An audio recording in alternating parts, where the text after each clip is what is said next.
Welcome, everyone. Good afternoon, and welcome to the Redlands Planning Commission for January 13th, 2026. We do have a quorum present. Our first item of business is to introduce Chris Boatman, the Assistant City Manager, seated in the Director's position for the time being. Welcome, Chris. Thank you, everybody. We're starting a recruitment right now, so hopefully this is just no more than a few months, but I'm always here and happy to help, so I'm looking forward to the next few months. We will take you as long as we can get you. Okay, next we will introduce our new planning commissioners. We have Ms. Rosa Dominguez, Ms. Alicia Gyllenhammer, and Mr. Kawa Shwaish.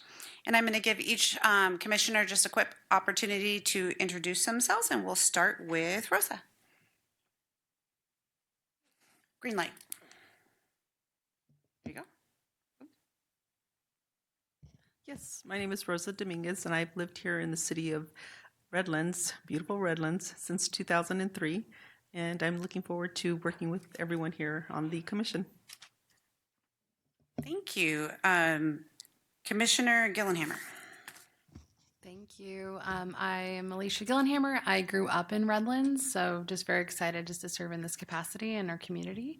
I have two littles at home, 2 and 6, so very much like just spend time walking to Gerard's every other day. So just wonderful. Thank you. And Commissioner Shwaish. Thank you, Chair Shah. My name is Kawa Shwaish. I live here in Redlands, in South Redlands. I have 3 little kids who attend Montessori in Redlands. They are 12, 10, and 6. And we've been living here for 4 years, and I'm looking forward to serve at this capacity. Thank you. Welcome again to all our new commissioners. I understand that you've had a thorough orientation with staff, which is great. I wanted to take a few minutes to share how our meetings run from the commission's perspective. I think it's a helpful reminder for commissioners as well as beneficial for the public that we serve to better understand the flow of our meetings. So everything that we do here is rooted in respect for the public, for commissioners, for our applicants, for everyone that we're serving here, especially the people participating and watching our meetings. So why the Brown Act is, or the city doesn't formally adopt Robert's Rules of Order, it has long been the tool of the commission as a tool to run orderly, efficient meetings. So as chair, I will be managing the flow of discussion.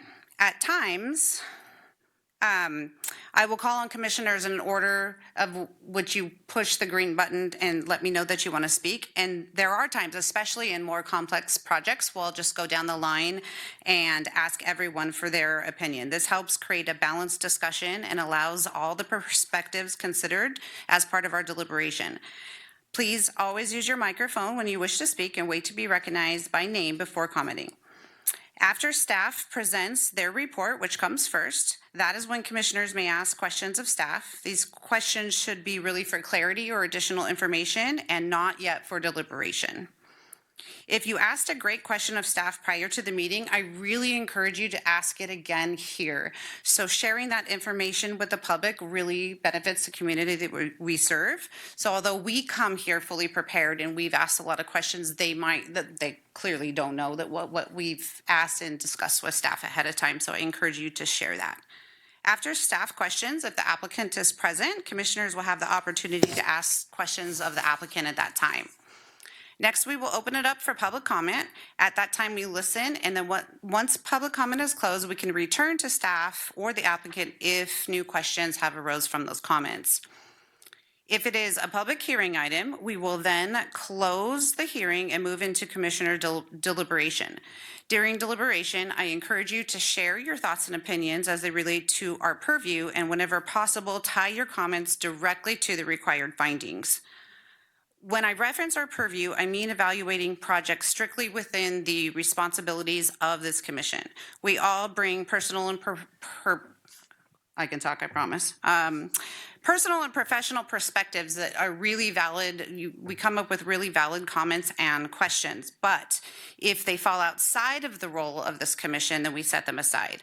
It's important that the public sees that we are evaluating projects based on our responsibilities here at the commission and not our individual careers or personal viewpoints. This comes up a lot for me personally as it relates to real estate. I get all kinds of ideas and comments, and I'm like, oh, this is exciting. But it's not really something that is meant for this meeting.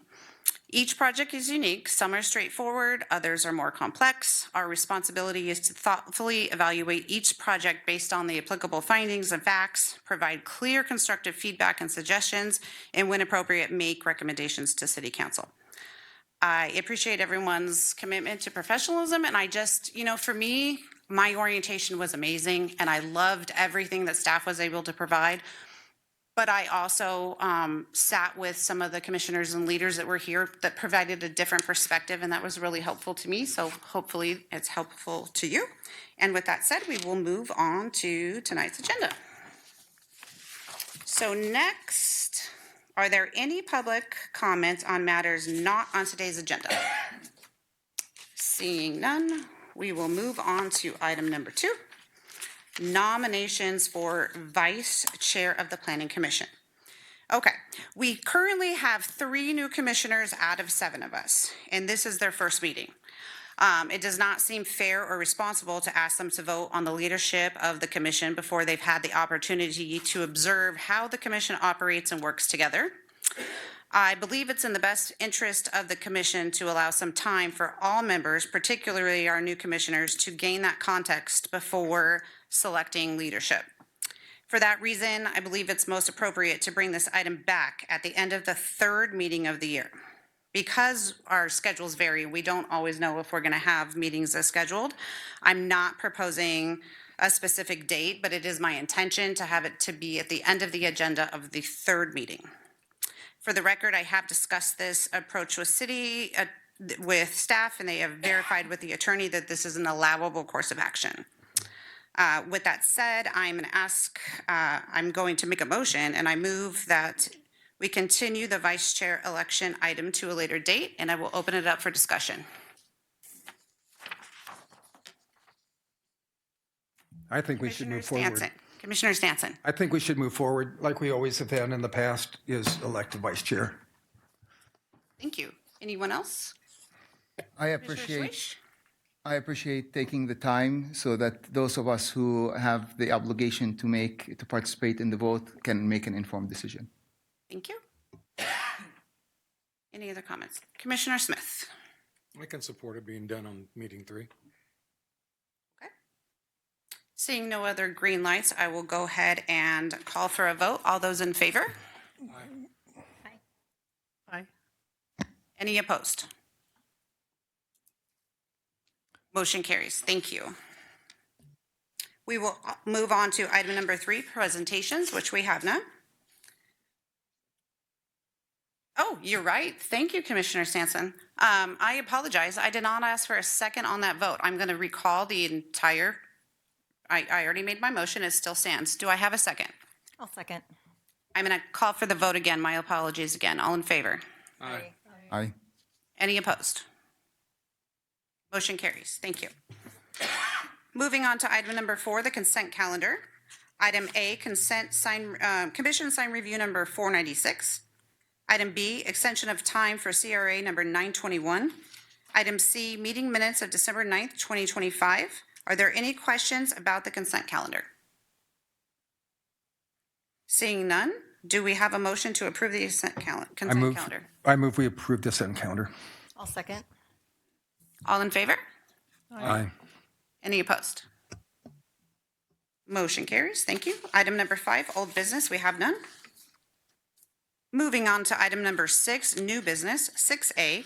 Item 6A is a request to consider conditional use permit number 1216 to establish a banquet hall and event rental space in a multi-tenant commercial building located at 2083 Orange Tree Lane, and I will now open the public hearing for this item. Has any commissioner had any ex parte communications with the applicant regarding this item? Seeing none. Staff presentation by Nelson Escada. Mr. Escada.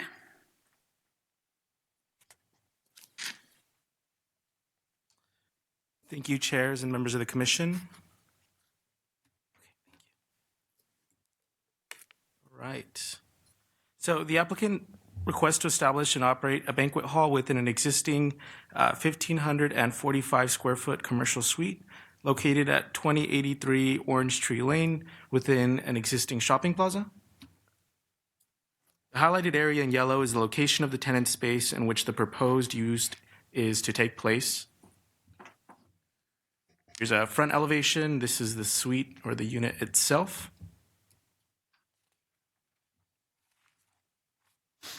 Now, the subject site has a general plan land use designation of commercial where a complementary mix of commercial uses, including service businesses, are encouraged. The proposed use is consistent with the intent and designation within the surrounding uses. The proposed site is located also within the East Valley Corridor specific plan, particularly the general commercial district. Banquet halls and other assembly services are allowed subject to approval of a conditional use permit. The overall interior layout includes one primary assembly room where majority of the patrons will be, a back room used for staff and storage, 2 bathrooms, and a kitchenette. There is no tenant improvements required for proposed for the suite, required or proposed for the suite, as the prior tenants who are operating a similar use already went through an assembly tenant improvement. Occupancy of the unit is 82 people. Here are interior photos. This is the main hall and then the back room. Now, the operation plan is as follows. The facility will operate from 8 a.m. to 5 p.m. Monday through Thursday and 5 p.m. to midnight on Fridays and Sundays. There are 2 main types of events hosted on site. First is small events, typically corporate or office events such as trainings, etc. These would typically run with a smaller number of guests. The next event type is the afternoon weekend events. These will host events such as weddings, quinceañeras, birthday parties, etc. The applicant intends to put a number of measures to mitigate any potential issues with neighboring land uses. They include security and managerial staff to manage noise levels, occupancy limits, on-site loitering, pre- and post-unit cleaning. Additionally, responsible beverage service certified mobile bartenders will be used for alcohol services. Lastly, the events will go from 5 p.m. to midnight, ending relatively earlier than other assembly and alcohol-based businesses. The parking analysis conducted by staff is as follows. The business plaza shared by a mixed retail, service, and restaurant were entitled originally for 101 shared parking stalls. The project would occupy what was originally entitled as 2 restaurants, each providing 10 spaces for a total of 20 spaces. The proposal requires 39 spaces. With this in mind, staff noted that the proposal would operate at off hours compared to surrounding businesses, with the busiest rental periods, the afternoon/nighttime rentals on weekends, would have minimal overlap with surrounding businesses. The following graph will show this. So this graph shows afternoon weekend hours would occur mostly, events specifically would occur mostly after the other businesses have already closed. Additionally, as for the days open, the medical suite is closed Sunday and Saturday, while the restaurant is closed Sunday. Both of these conditions should generally leave parking for the proposed afternoon rentals, which will likely bring in the largest amount of people. Findings for the conditional use permit are generally related to site sustainability for the proposed use, regarding zoning, general plan designation, and the surrounding area. The project was determined to meet all these findings, and the justification for each is contained within the resolution. The proposal qualifies for an exemption from the California Environmental Quality Act pursuant to 15301, which applies to operation, repair, permitting, or minor alterations of existing facilities.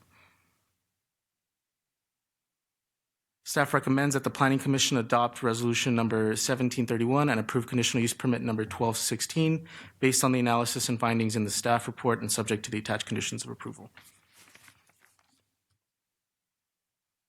If deemed appropriate, the recommended motion is available on screen. That concludes the presentation, and staff and the applicant are available for any questions. Thank you.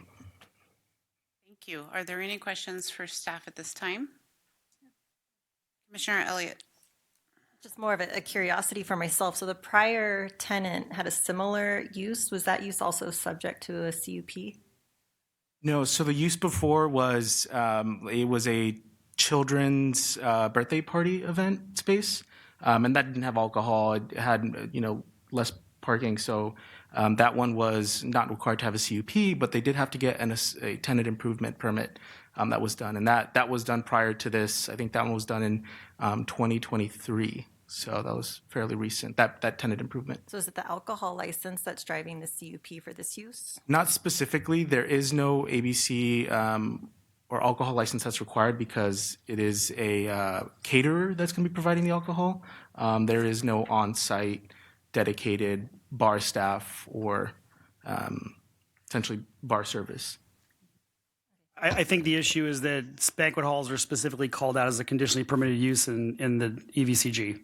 Yeah, understood. I was just trying to tease out the difference between birthday parties and banquet halls and functionally how they're different. And if there was a prior CUP, if those conditions were factored into this one, and it was going to lead to further questions. Understood. Yeah. Maybe I'm speculating a little bit, but kids' play areas or something to that effect. Maybe is it a specific use that was called out before versus this, which is a conditional use? Do you know the distinction?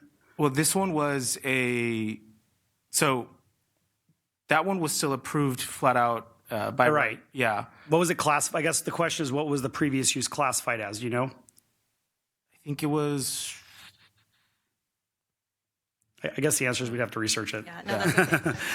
Just trying to draw any connections to the prior use to this one, but this is fine. Thank you. Any questions for staff? Chair, I'd just like to clarify that there are conditions that specifically say that this business is not going to be issued an ABC license. It would only be caterers that have their own ABC license that come in from time to time. So there's no potential for this use as a banquet hall to evolve into something bigger like a bar or anything like that. Thank you. Commissioner Stanton. Does that mean they would have to come back if they wanted to get an ABC license there? That is correct. They would need to come back with a separate application, specifically with a request for an ABC license, which is it's not what's before you tonight.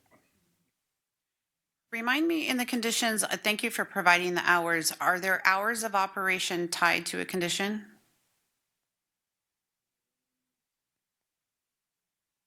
There's not right now, but we can certainly add one expressly in the conditions. Oh no, I was actually going to make sure that they weren't, because there are a lot of, I think of real estate automatically where there's many times during the week in the evenings where we would rent space. So I would hate to see them restrict themselves to that in case they needed to provide that service for someone. So they're not. Okay, They're not right now. Perfect. Awesome. Thank you. Any other questions? Commissioner Stanton. Is there occupancy limits? Right now, the condition under building and safety establishes an occupancy limit of 82. Any other questions? Great. Is the applicant here with the presentation or only to answer questions? Okay. Thank you. Do the commissioners have any questions for the applicant? Okay. Seeing none, we will open it up to public comment. Are there any I have no speaker slips for this item. Is there anyone in the audience here to speak on this item? Seeing none, do we have any on Zoom?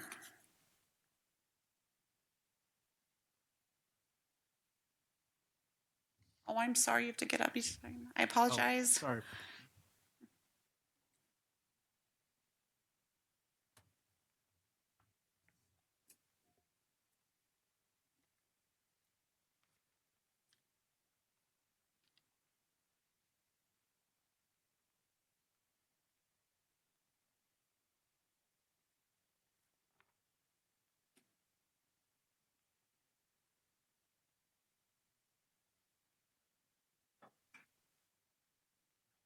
No, I'm going to assume probably not. Okay, did we receive any written comments on this item? We've not received any written comments. Okay, I will now close the public hearing for this item and turn it over to the commissioners for deliberations and findings. The motion is on the screen. Does anyone have any comments they'd like to share?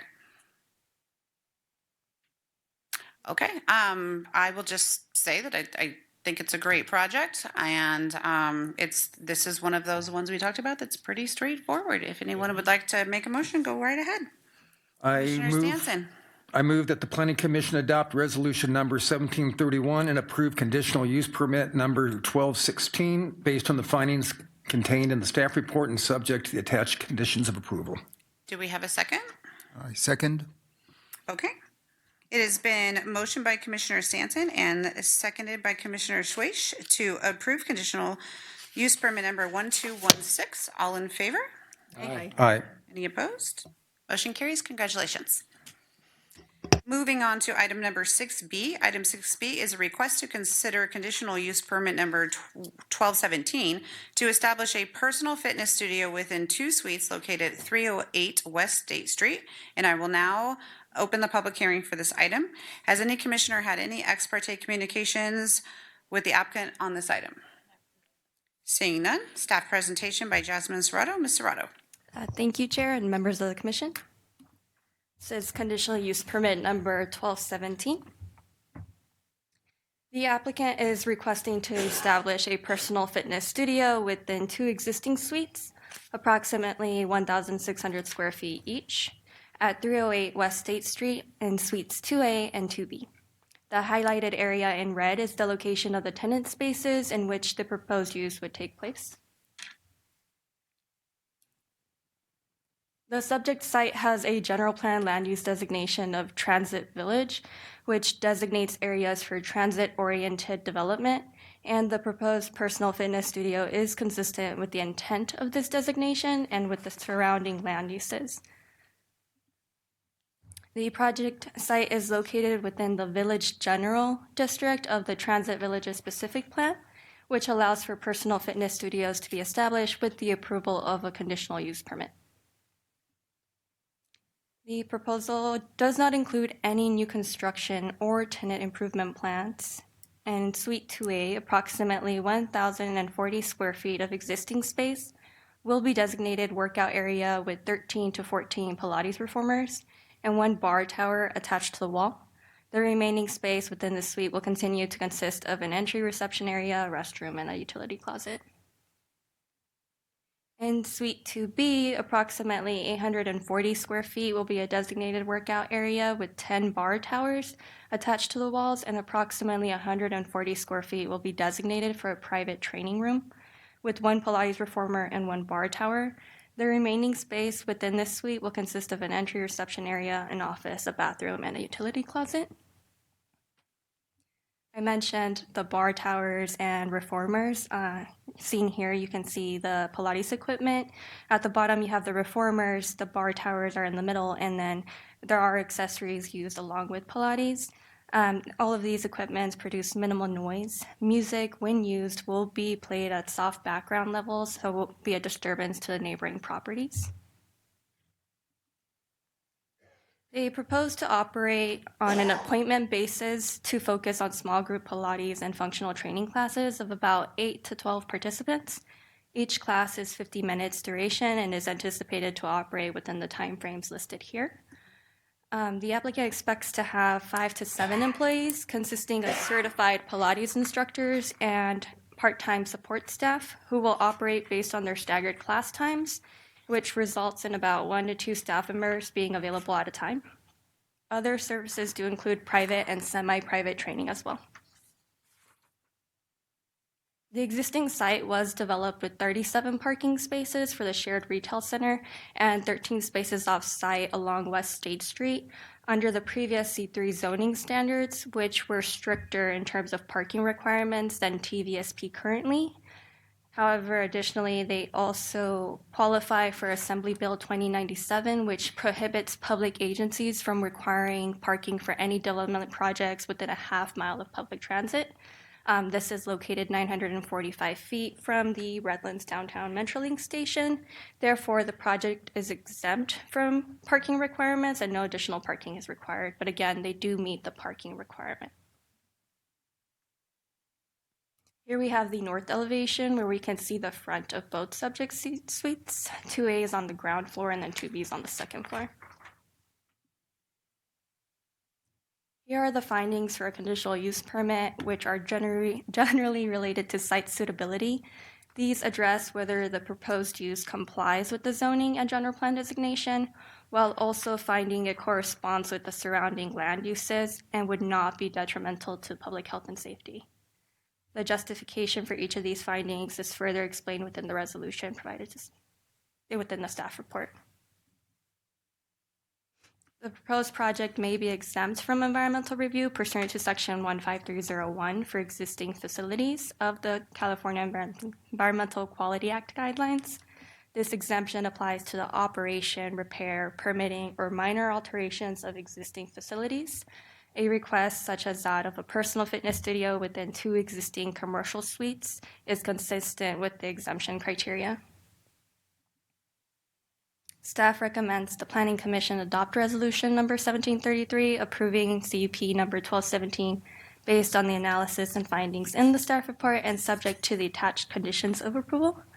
If deemed appropriate, the following motion is provided on screen. That concludes staff presentation. We are available for questions, and so is the applicant.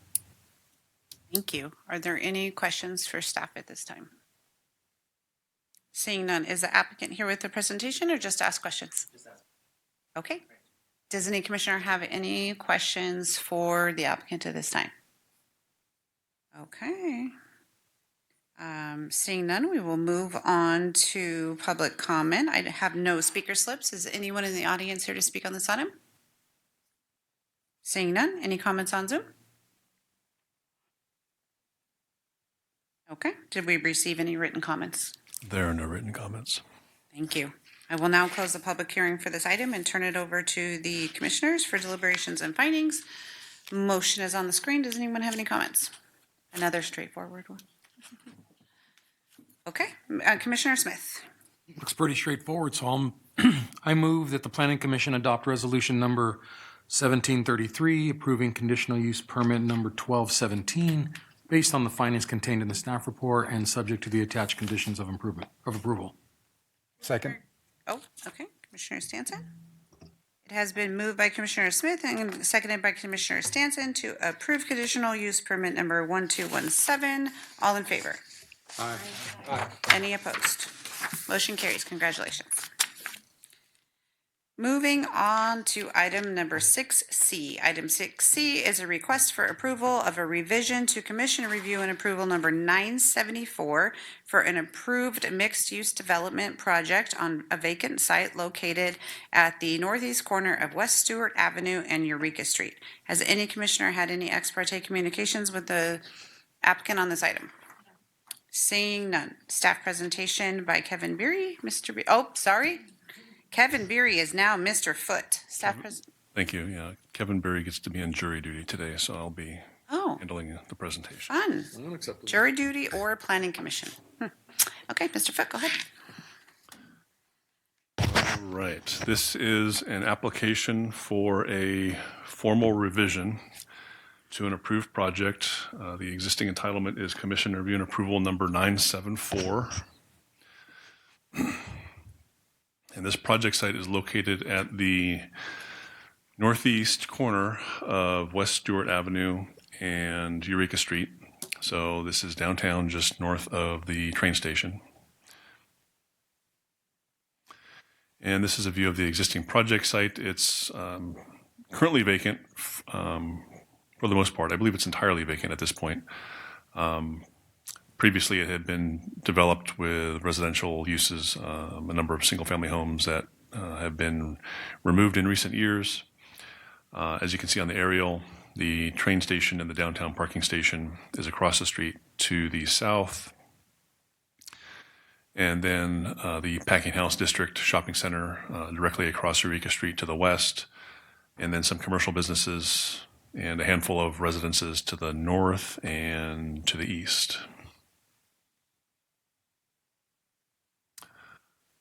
The existing general plan designation is Transit Village, so this site is square in the middle of the Village Center District. So this is the highest intensity of use, land use district in the immediate proximity to the train station in the middle of downtown. And the Village Center District is indicated in the dark green on the map.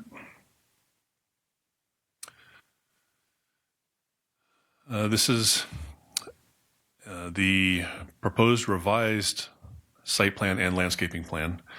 It's virtually identical to the approved site plan. I selected the color version of the landscape plan because it's a little bit easier to see the building footprints and then the surrounding improvements. on this particular exhibit. So what we're looking at is Stewart Avenue on the bottom, which is to the immediate south of the project site, and then Eureka Street is on the left-hand side of the site, which would be west.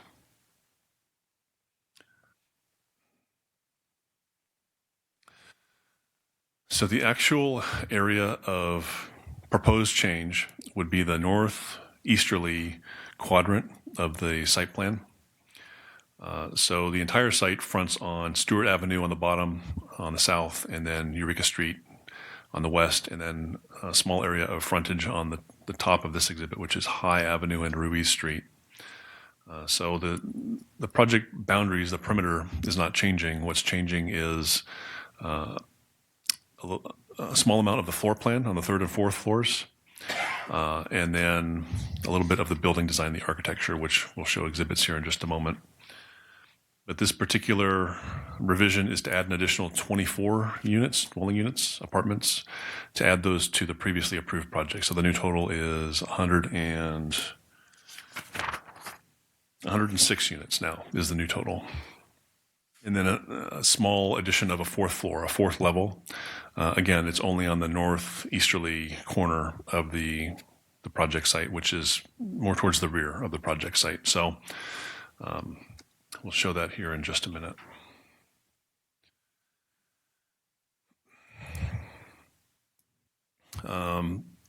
What this exhibit is showing is again, the area of revision. The buildings would add a fourth floor to accommodate the additional dwelling units, apartments.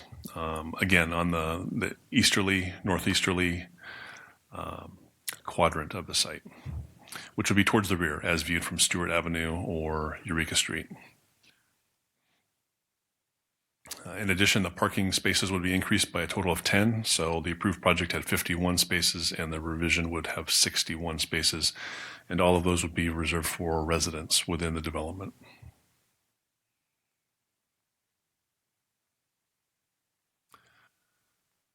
There's a slight revision on the ground floor, which is showing here a portion of the parking garage and then some dwelling units on the interior on the ground floor.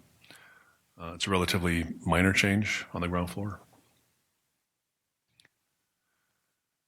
Now these elevations show the sides proposed to be revised, which would be the north elevation, so that's facing Ruiz Street and High Avenue on the north side. And then also the easterly side would be facing, I believe it's 3rd Street to the east, which has a row of some single-family homes on that street frontage, and then the buildings would back up to the rear of those lots.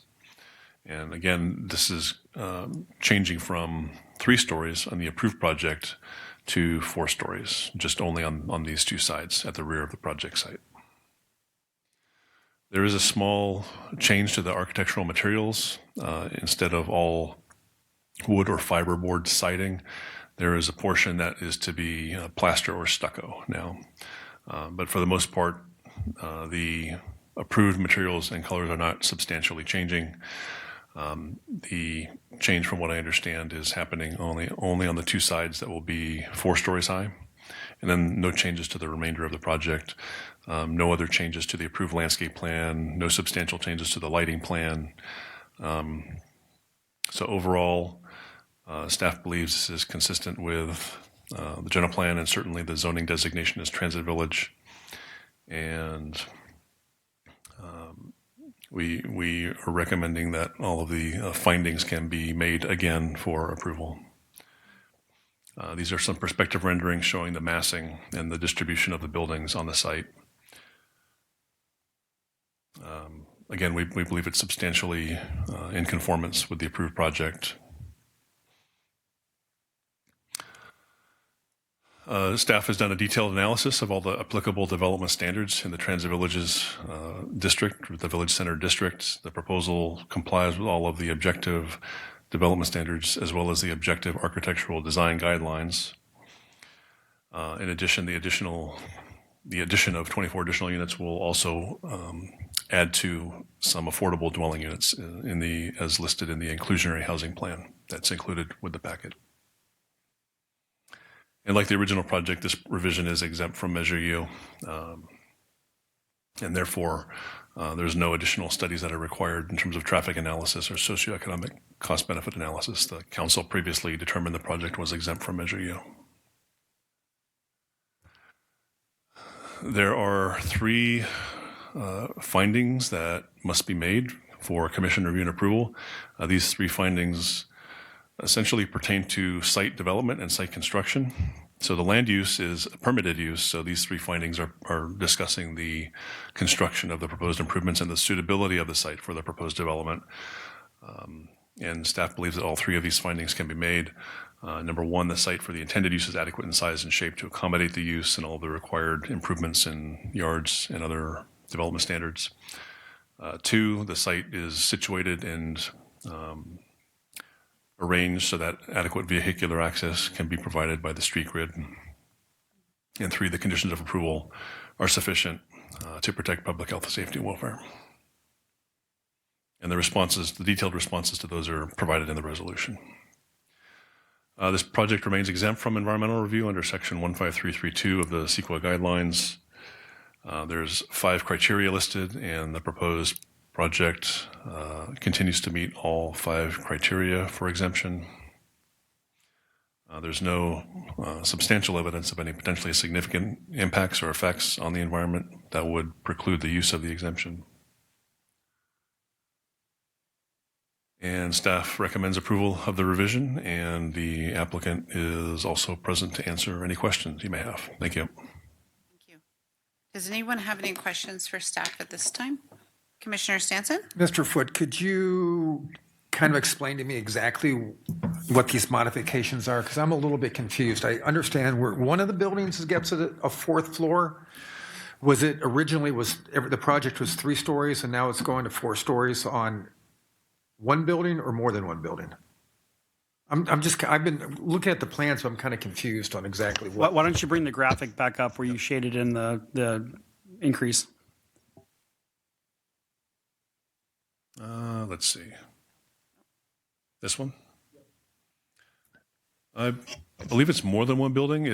We can ask the applicant for clarification, but it's essentially the addition of 24 more apartments. So the original approval had 82 units, and the new total would be 106. And that's driving the addition of a 4th floor. Several of those units will be in the new 4th floor. At just the rear corner of the project site, and an addition of 10 additional parking spaces also.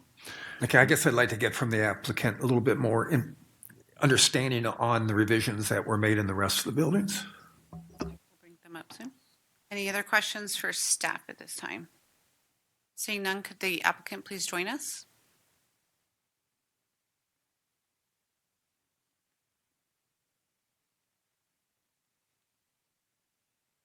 Well, hello.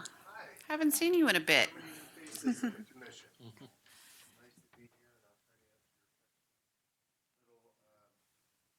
sorry.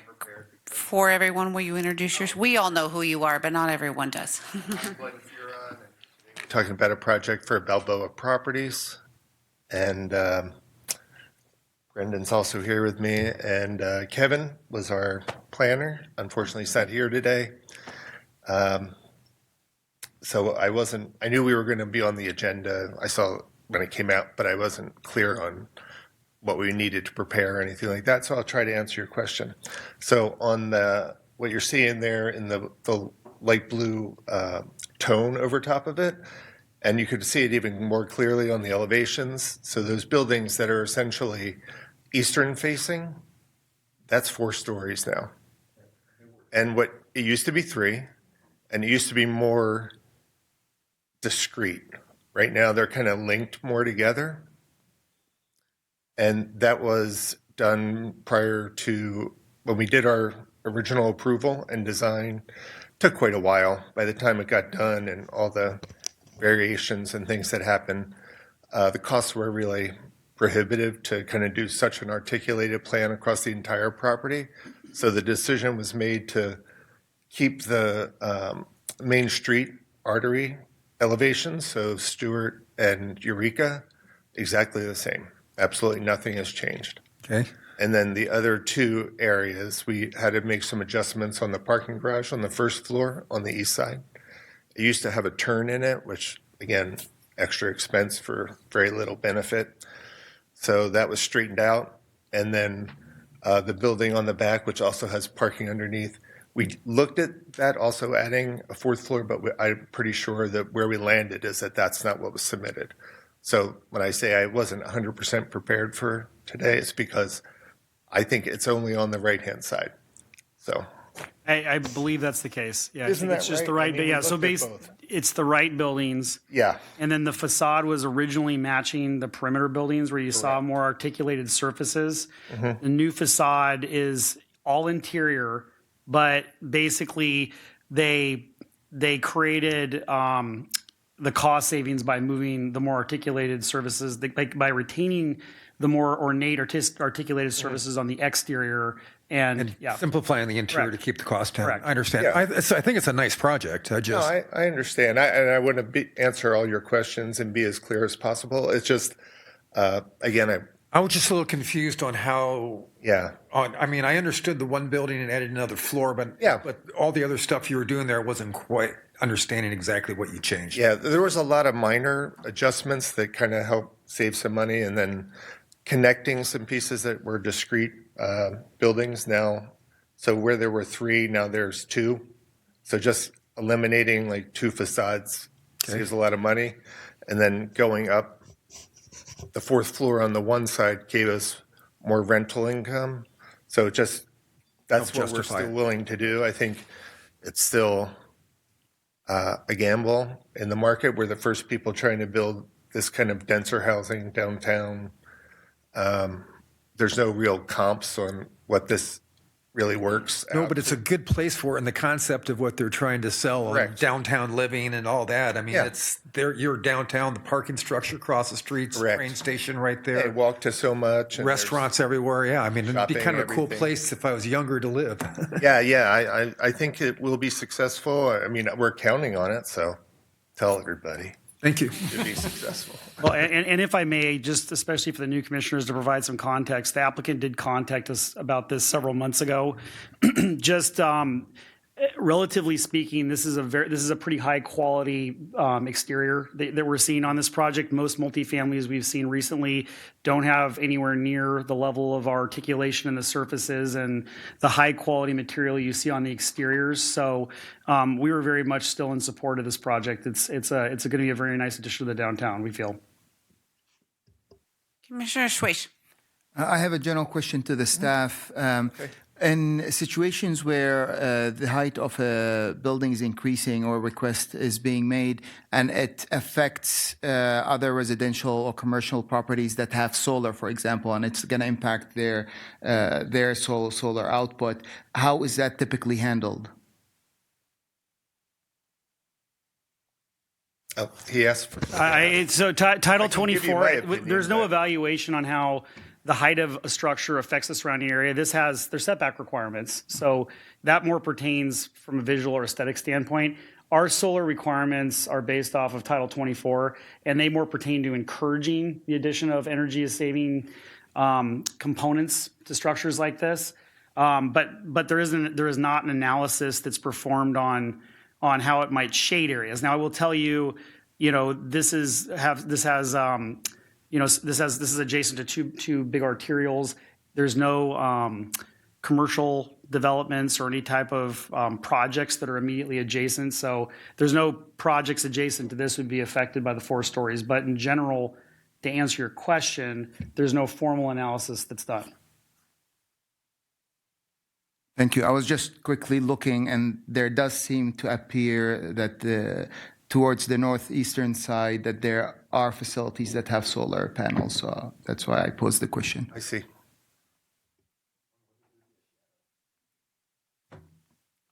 Do you want to add anything to that? No. Okay. No. Are there questions for ownership or? Yes, Commissioner Gyllenhammer.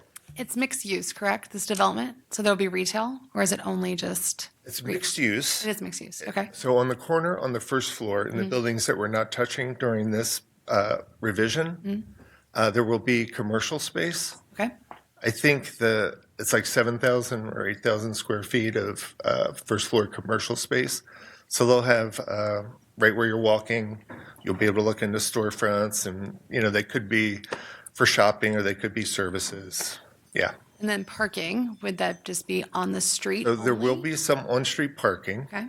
And then we were encouraging all of our vendors, whoever becomes our tenant, to inform all their customers, you know, there's free parking right across the street. That's a, you know, essentially a 4-story parking garage that is really I think the use rate of that has really gone up more recently. Okay. But I think it's been my experience that it seems like people are understanding more of like the park once kind of concept for downtown Redlands, which was not something people were accustomed to. I think it took a little while. And I think their Redlands market that Arteco did is really the driving force, because that was so popular at the beginning that there was a lot of scrambling around for people to understand where to park. And I think that's kind of solved itself. That's my feeling. And then lastly, is there EV charging stations for the residents? Tenants will have charging stations. Excellent. And then, of course, the parking garage across the street provides public parking that has different levels of charging, including a Tesla up on the roof. Tesla stuff, yeah. It's very helpful when you forget to plug your car in. Commissioner Stanson. Do you have any users for the retail space? Do you know whether you want to go? You're going to go restaurants, or any idea what? I think it'll be direction? popular because we don't have anybody signed up yet, so I can say that. But I do think one of the things that we heard from other properties we own downtown is just, hey, you know, everything is wonderful. We love Redlands and all that. I think we have mostly companies and things that are very familiar with it. I don't think we've gotten the level of interest from like Orange County or other locations, but I think that will change when they start seeing that there's, you know, 100 units here. It could be like 150 people that may want to grab something to eat without really going far away, or, you know, pick up some additional whatever. I think that there will be a high level of interest. Yeah. Any other questions? Okay, I have a couple. On the height, what was the original height in terms of feet, and what is it now? Brian might be able to tell you Mr. on that Foote? thing. I don't recall off the top of my head, but I know that it's not as tall as the parking garage. So you have the parking garage across the street. That's 4 stories. Perspective, okay. That's like a 4-story commercial height. So this is 4 stories, but it's based on residential on the back. So it's shorter than that. Okay. Yeah. And then, as you said, the proper setbacks have been accommodated for. And we have had some articulation on the side facing the backyards of the people on 3rd Street with material changes, as well as we will be planting some trees that'll provide shade and, you know, just break up a wall that's a little longer than we had originally intended. Thank you. These are usually the post-meeting questions that we get from people, so that's really good Okay. perspective that it's Yeah. less in height than the parking structure. It is. And then one thing that we had mentioned to Kevin Beery, and where I still intend to do, was I'll reach out to all the owners on 3rd Street, because I met with them previously, and there are a couple houses on Ruiz that remain that are adjacent to our project. After all this is taken care of at the city level, in case they weren't able to attend here tonight, I'll answer questions for them, because we're neighbors with them and we want to make sure they understand what's happening. I think I've answered similar questions from them previously, but now we know exactly what we're doing, so. Thank you. You guys have always done a good job of Yeah, I'll reach listening out and to doing them. what you can to accommodate the public, so we appreciate that. Any Yeah. other? Commissioner Elliott? It's not so much a question, but when we get to deliberations, I'd like to discuss the elevations and then possibly invite the applicant back up. Okay. Understood. All right. Thank you. Okay. Any other further questions for staff at this time?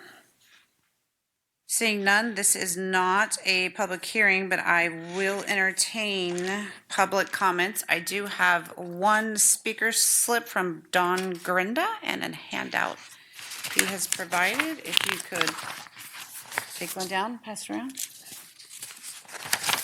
Thank you. Welcome. Hello. My name's Don Grenda. I'm a former commissioner of the Historic and Scenic Preservation Commission and the Planning Commission. I'm the vice president of the Redlands Conservancy, and I run an archaeological consulting firm based here in Redlands, Statistical Research. I've conducted most of the archaeological projects conducted in downtown Redlands over the past 25 years, and these are shown, at least the major ones are shown on the first figure I've got. Those are the surrounding archaeological projects. The red box is the current project area. The parcel under consideration sits in once what was referred to as Sonora Town. This was the Mexican and Mexican-American community that occupied the area starting around 1900 and remains there today in the Ruiz Street areas. The community was split by the freeway around 1960, but a small portion of the population is still there. The second figure shows that the area was an orange grove in 1938. That's the Sanborn map. It was basically open space. And then you can see in the following, the third figure, the community was built by 1959. So those houses went in sometime in the late 40s, I suspect. Previous archaeological projects surrounding the current project area indicate that subsurface features, which are shown in figure 4, your fourth figure, which is this part, this shows you where Starbucks currently sits, shows that the area will likely have a number of archaeological features related to Sonora Town when they do ground disturbing activities. So I'm just recommending that you add a condition of archaeological monitoring for this project. I think it would demonstrate a concern for the local affected community.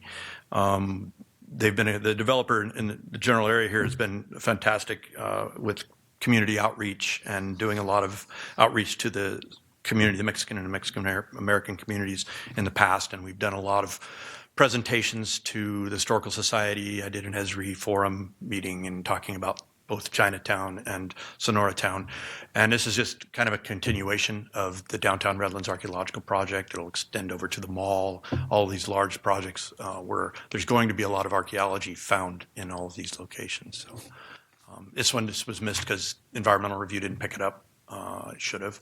And it's wasn't subject to CEQA because it's an infill under 5 acres. But there's archaeology there, and the archaeological sites around it demonstrate that. So happy to answer any questions if anybody has any.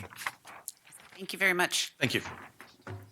Mr. Foote, because this is a change to a project, could you please remind us if any archaeology monitoring was in the first one? If not, why not? And if you've discussed it with the applicant, please.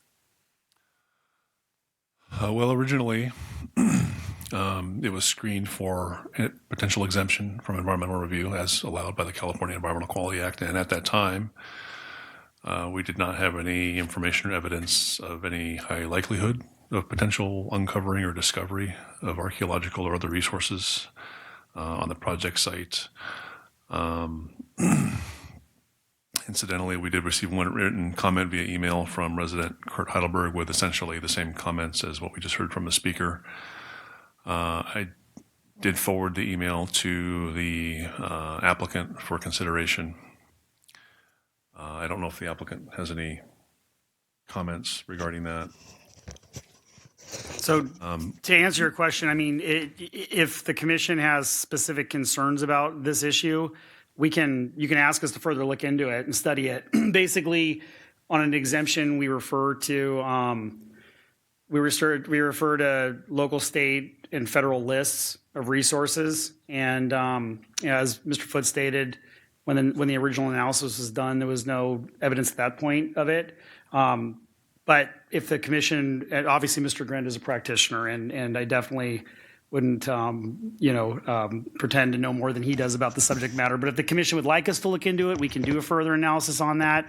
Or, of course, if the applicant is willing to go and add that as a condition at this point in time, that's something that they can do on their own accord. But I'd have to defer to the applicant on that. Okay, so I would like the applicant to join us again. And just kind of the basis for this conversation. So the community, this developer, and the commission has always taken our archaeological resources very seriously. So I just would like to kind of explore this before we throw a condition on you, see what you think, and then let's have a discussion on how we might address this. We relied on the city. The city Okay? made it very clear it wasn't required. Okay? This also wasn't supposed to have a public comment period, yet we have one.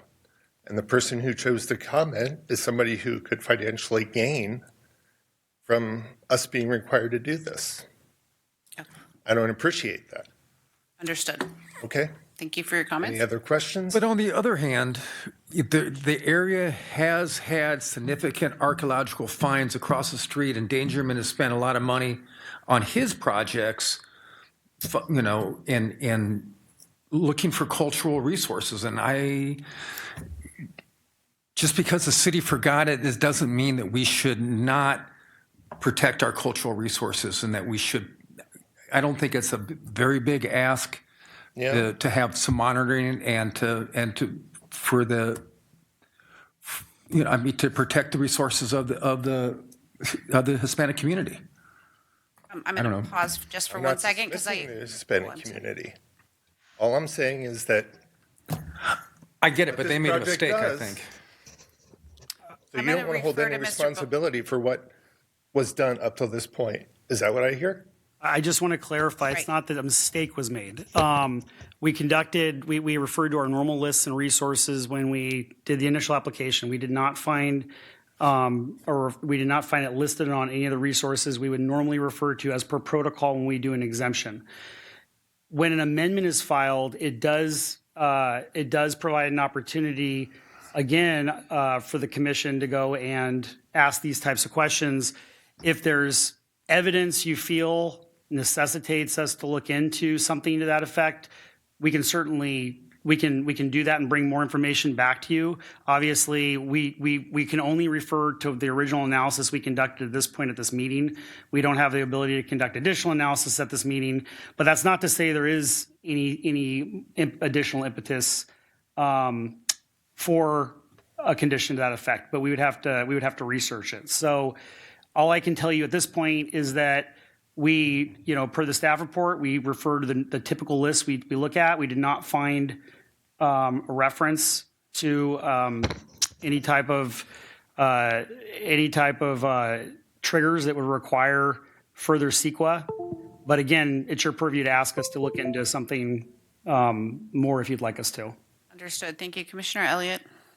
I'd like to get clarity if we're asking the applicant to provide construction monitoring, or if it's something like a full phase 2 archaeological assessment on the site, which is, much more comprehensive and a totally different order of magnitude. I mean, we'd have to look into. We'll have to look into the information we have available in our books right now. And if it confirms what we originally looked into, that it's not listed on any historic resource, then we should follow precedent. That would be my recommendation. But that's about the best of the direction I can give you at this time. I would say if it turns out to be no additional compelling information to lead to that, then I would recommend precedent be kept. I'll also say, too, it is an approved project, so the applicant always has the ability just to build what's already been approved. That's exactly right. I think Commissioner Elliott has one more question. All right. Is there a standard condition of approval applied to grading plans for reporting of discoveries? And has that been applied to this project? I'm going to reference this right now, but typically monitoring is not required unless there's an impetus for it. Not necessarily monitoring, but reporting of an inadvertent discovery. So if the construction crew were to find something in their activities, that they would be required to report it to the city.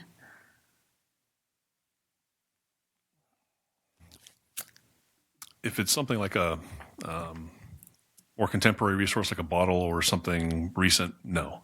There's always something in state code regarding inadvertent discovery of unknown burial sites, like Native American burial sites. That's just state law. That would trigger a notification. But as far as a standard archaeological construction monitoring on every single project or grading project, no, there's nothing in law requiring that. Right. okay, I understand state law, but I was asking if we have a condition locally that we apply to just all grading plans in general for site disturbance. No, not that I'm aware of, not in the code. Okay, we're going to go to Commissioner Shwaish and then Commissioner Dominguez. I believe in light of new evidence, it might be worthwhile to at least do an investigation, just ask the staff to do a little bit more evaluation. We can have more information at that point to understand whether we are asking for what we are asking for. Because I think at this point, assuming that we're asking for something specific of the planner without understanding what is it that we're asking for would be not worthwhile. Thank you. Commissioner Dominguez? Yes, I was going to say that in light of what just came up, I think in order for us to give get a better understanding, I think we would prefer for the city to go ahead and do some more research on this to have a better understanding. Just one alternative, going off Commissioner Elliott's line of questioning. I just looked through the conditions. I didn't see a specific condition to notifying staff if an artifact's found. Would the commission be comfortable in moving forward if we were to add a condition to that effect? So, I mean, I think for the purpose of right now, we're not deliberating, we're having a discussion, but if you could take a minute, especially for the benefit of the new commissioners, and kind of explain, so when we have public comment come up, we definitely listen, we consider it, but at the same time, staff has a process that they go through, that they've been trained on, and they have measures that need to be met. So while we're trying to balance listening to the public and addressing their concerns, it's really also important that we respect the process that staff goes through and the things that they have looked into. So could you restate that again as far as why you're saying there was no evidence to require this in the first place, so we can kind of understand the job that you've done already? Brian, you want to take since the first go at explaining the exemption analysis? Well, staff do a brief analysis, a screening, if you will. It's not a full written initial study, but it's a screening of the project for potential exemptions. If there's an appropriate exemption, in this case 15332 for infill, we look at the applicable criteria, and then we look for anything else that might preclude us from using that exemption. So, for instance, in terms of historical resources or archaeological resources, there's the state list. Of course, we have our local list of historical resources, and this particular property did not come up on any local or state list as a historical or archaeologically sensitive site. So we heard the public speaker. The public speaker brought some information that's fairly detailed. And in terms of a full environmental analysis on, let's say, another type of project, we could potentially discuss different levels of monitoring. The baseline is sort of inadvertent discovery. If something is uncovered that's potentially sensitive, then the city would be notified, and then at that point, the developer would be responsible for bringing out an archaeological monitor to assess whatever the discovery is at that time. There's additional, more intensive layers of mitigation. There's active monitoring for 100% of the time. Generally, we don't jump to active monitoring unless there's some information or evidence of a high or moderate likelihood of something being discovered. A good example is tribal cultural resources. We're not talking about that in this case. This is just generic archaeological, non-tribal kinds of cultural resources that may or may not be there. It's sort of, I don't want to say speculative, but the information presented is hinting that there might be something there. It doesn't give us an indication of what the likelihood is, just that there might be something there. So in these types of cases where we don't know for sure something is likely to be there, the sort of middle ground is sort of inadvertent discovery language. If something is uncovered, then the city is notified, and then an archaeologist or appropriate expert is brought out at that time to assess if there's a discovery made. Okay, can I ask you a question? You guys have always done a phenomenal job taking care of our city and our really everything with great care. Would you be open to a condition that says, hey, you're going to let us know if you find something, inadvertent discovery of something significant? Of course. However that's defined between you and staff? Yeah, of course. We're not looking to denigrate the history of anything, especially this, the Mexican and Sonoran community. Absolutely not. But at the same time, I'd also just reference to the commission that we were told that this was a non-agendized item that required no public comment. We almost didn't come. So, I mean, what the heck? And then, so I would check with your legal people if you're allowed to do that. So my script tells me I am. We'll have to defer to, but as for respect for the public, when allowed, I believe it's my purview, but I'm not sure. I always try to make sure that people get a chance to talk. So yeah, I understand. We have somebody that we have to deal with, right? This was assigned to somebody. Yes. They're the person we communicate with. They told us this is a no public comment thing, which is why I've gone to the effort to kind of try to set up something with all the neighbors after this is done, because I didn't expect there to be public comment. I understand. And then you received a report. It wasn't shared with us. I hear you. I mean, it's just unfair, right? It's like a sneak attack. I hear you. We hear you. We all. Yeah, I absolutely do not find that acceptable. Does anyone have any questions for the applicant? Deliberations we will have amongst ourselves in a moment. Does anyone have any further questions for the applicant? I just want to clarify that we did not receive a report. We've received comments. Is that correct? Okay, Yes. so there was no formal report that we received. Correct. Okay, thank you. Mm-hmm. Oh, sorry. Don't go away. I'm sorry, Commissioner Elliott. I want to lighten the mood a little bit, talk about elevations, if you please. So I wanted to ask about the window treatments on the north and east elevations. Now that we're changing the material to stucco, it just stands out to me as a little more plain, and I think I was perhaps distracted from how windows were treated when we had the faux wood paneling on those sides. There was more articulation because the paneling has, was going to make shallow shadow lines and things like that, whereas this will have a more uniform appearance overall. But there are still some recesses and there are some changes of materiality where we have added back some of that material just to kind of break up the facade. Plus the one thing that's not being shown in that elevation, but you can see it on the landscape plan, would be that there will be trees all along there. So it's not like, it's a tilt up over off of California that has a palm tree that blocks nothing. It will be, there'll be a whole bunch of foliage. So while it looks a little more monotonous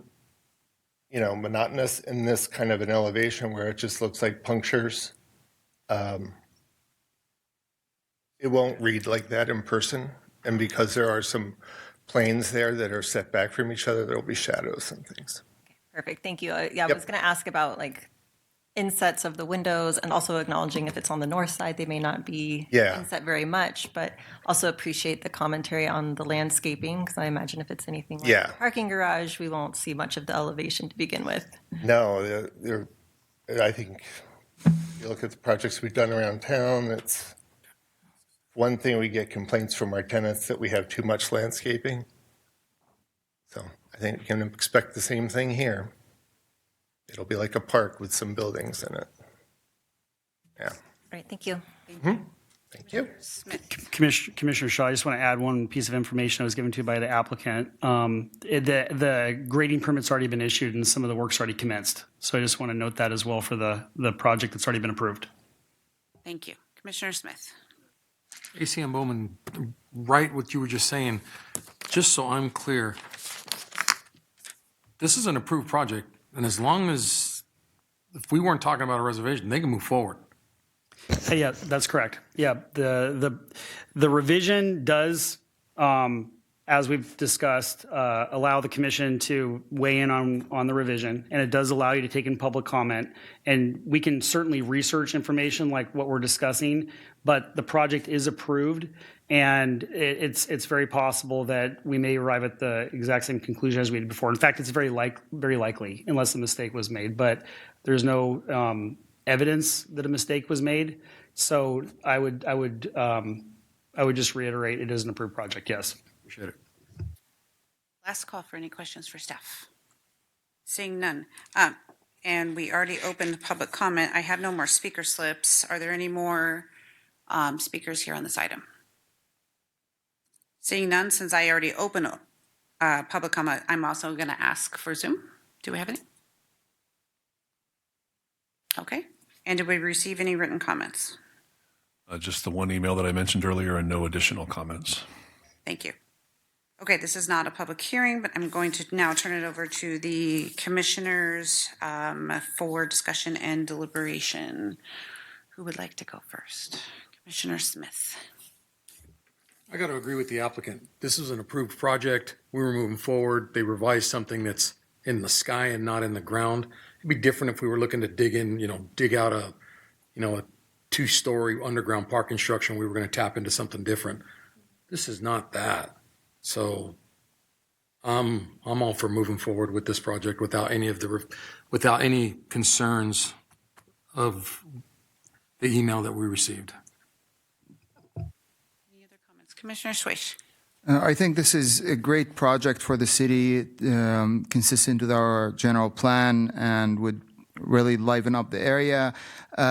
Regarding this issue with the excavation or that we have been discussing, it sounds like the applicant is willing to at least have a condition, or if they do find something, to, while they continue to proceed, to agree to let us know. Given the fact that there is no strong evidence otherwise and that the permit is issued and work is in progress, I feel that's a good compromise. Okay. Commissioner Elliott. I'll be giving my support to the project. For me, the findings of how this project achieves those findings hasn't changed. I am personally pleased to see the addition of the density to the project, because the city has worked hard for a very long time to bring this type of project to fruition, and it is fulfilling the plans that this community has made together, including past versions of our downtown specific plan. Recognizing that this project is already underway, I am sympathetic for the predicament that the applicant is in with this coming to everyone's attention at a late hour.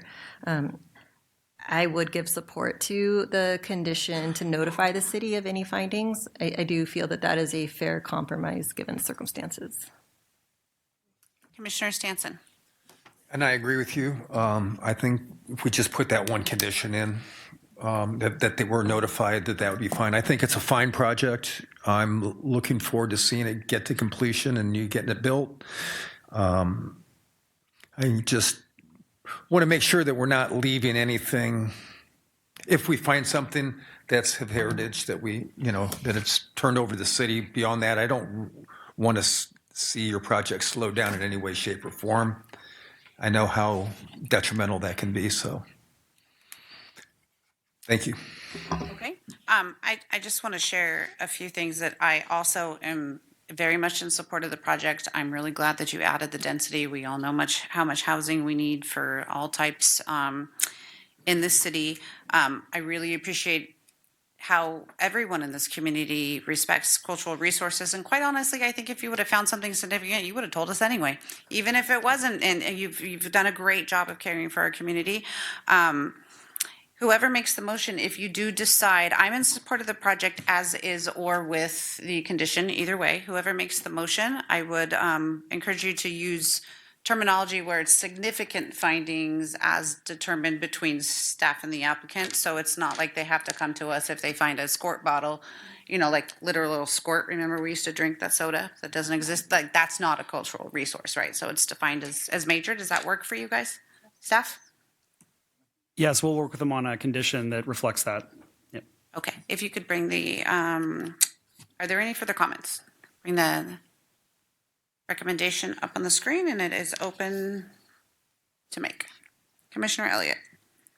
I move to adopt resolution number 1730, approving revisions to commission review and approval number 974 and the associated inclusionary housing plan, adding a condition of approval to be agreed upon by applicant and city staff, requiring notification to the city of inadvertent cultural resource discoveries. Do I have a second? Second. It has been moved by Commissioner Elliott and seconded by Commissioner Stanton to approve revision number 1 for commission review and approval number 974 as amended. All in favor? Aye. Any opposed? Opposed. Motion carries. Thank you. Okay, moving on to item 6D. Item 6D is a consideration of a recommendation to the City Council regarding a proposed specific plan amendment, zone change, commission review and approval, lot merger, and 2 conditional use permits for a proposed new shopping center project on the vacant 8.5 acre site located at the northeast corner of West Lagonia Avenue and Tennessee Street. I will now open the public hearing for this item. Has any commissioner had any ex parte communications with the applicant on this item? Seeing none, staff presentation by Sean Riley. Mr. Riley. Thank you, Chair and members of the Commission. As you mentioned, the proposal in front of you today includes several applications for entitlements to construct an approximately 71,000 square foot commercial center with 6 buildings. The center will include a grocery store, anchor tenant, a drive-through building, and 4 multi-tenant buildings. As you can see in this image, the project's located north of Lagonia Avenue and east of Tennessee Street, or more generally north of the Home Depot and east of State Route 210. The site's currently vacant and has no previous development history. Historic aerials show the site was previously used for agriculture, which ended in the early 80s. Recently, 2 residential projects have been approved abutting the project. Actually, one's a residential project, one's a mixed-use project, but the Lagonia Village project is located to the east. That includes 541 residential units, and the Tennessee Village project is located to the north. That includes 460 residential units and about 18,000 square feet of commercial space. Again, that's to the north. The site has a commercial general plan designation. The proposed commercial center with the drive-through is consistent with the general plan land use designation. The project's located in the Special Development District of the East Valley Corridor Specific Plan. The applicant is proposing a specific plan amendment to remove the site from the East Valley Corridor Specific Plan and to designate the site as general commercial. Within the general commercial district, there's a wide variety of commercial uses that are allowed there, both conditional and by right. Within this district, drive-throughs and alcohol licenses, as you'll see in a moment, require a conditional use permit. So the site plan, as I mentioned, it's approximately 71,000 square feet of commercial space. The buildings are generally spaced around the perimeter of the site with the main parking area located in the center. There are 5 access points to the project. The 2 main entrances are on the center of each of the frontages. So in the center of Lagonia Avenue there across from Home Depot, and in the center of the site there where it says Tennessee on the western portion of the site. Secondary accesses are in the northwest corner and the southeast corner. There's also a 5th entrance, I should mention, that comes from the Tennessee Village portion. Project to the north, they have their commercial portion of their site is directly to the north of the drive-through here in this image, pad 1. And there's a 30-foot drive aisle that allows entrance into this site or to and from these 2 sites. This is a summary of the development standards for the project. The project will meet or exceed all development standards for the C3 zoning district in terms of setbacks, floor area, height, and landscaping. The project requires 1 parking space for every 200 square feet of building area, and based on that standard, it requires 357 spaces. They do provide 357 spaces. They would be allowed to do 83 compact spaces. However, they are only providing 11, so most of their spaces are standard spaces. And like I said, it complies with all of the drive aisle standards, and dimensions for parking spaces are all met. The project is required to improve and widen the adjacent roadways along the project frontages to their full widths. The project will build an additional northbound lane on Tennessee Street and will build an additional westbound lane on Ligonia Avenue.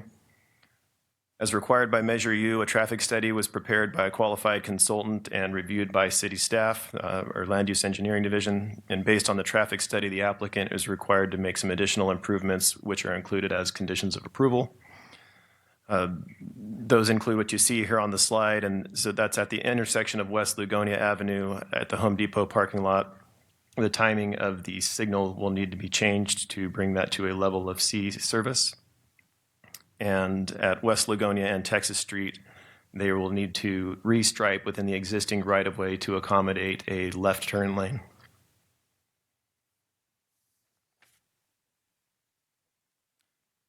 This is the project's landscaping plan. There's no minimum overall landscape requirement in the C3 zoning districts. In total, approximately 17% of the site is landscaped. Projects within the C3 zoning district are required to landscape 7% of the parking area. This project landscapes 9% of the project parking area, which exceeds the minimum requirement. The landscaping plan consists of 239 trees and a wide variety of shrub mixes that will be planted throughout the site. 9 different species of trees are proposed, with the majority being Australian willow, strawberry trees, and Brisbane box. Approximately 79% of the trees are evergreen, which exceeds the 50% requirement. The project features a prominent landscape plaza at the corner there of Ligonia and Tennessee. This area provides outdoor seating, landscaping, and pedestrian pathways into the site.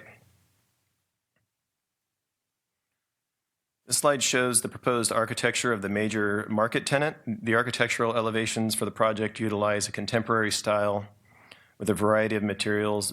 Buildings within the project are generally consistent with the city's architectural design guidelines.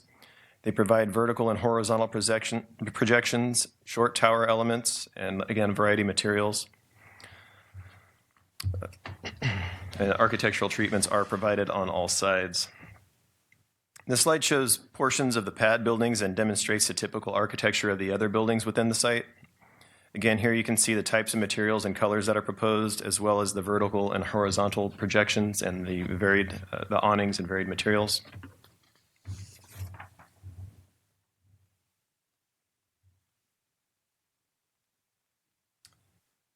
The proposed drive-through restaurant, as I mentioned, does require a conditional use permit. The building is proposed to be 3,900 square feet with 2 drive-through lanes. No tenant has been identified by the applicant at this time. The project is located on Ligonia Avenue, which is designated as a major arterial roadway, and Tennessee Street, which is a minor arterial. These meet our roadway classification requirements for locating a drive-through. Each drive-through is required to provide space for 6 vehicles to queue in their line. The project provides at least space for 15, again, meeting the requirement. In addition, drive-through aisles are required to be screened from the view of the public with the use of walls and/or landscaping. The project does both. It incorporates landscaping and a wall to screen drive-throughs, vehicles in the drive-through lanes. The C3 district does not limit operational hours. The applicants suggested or proposing hours of 5 a.m. to 11 p.m. is what they anticipate for the drive-through, and it's expected to employ 10 to 20 employees with 4 to 6 employees per shift.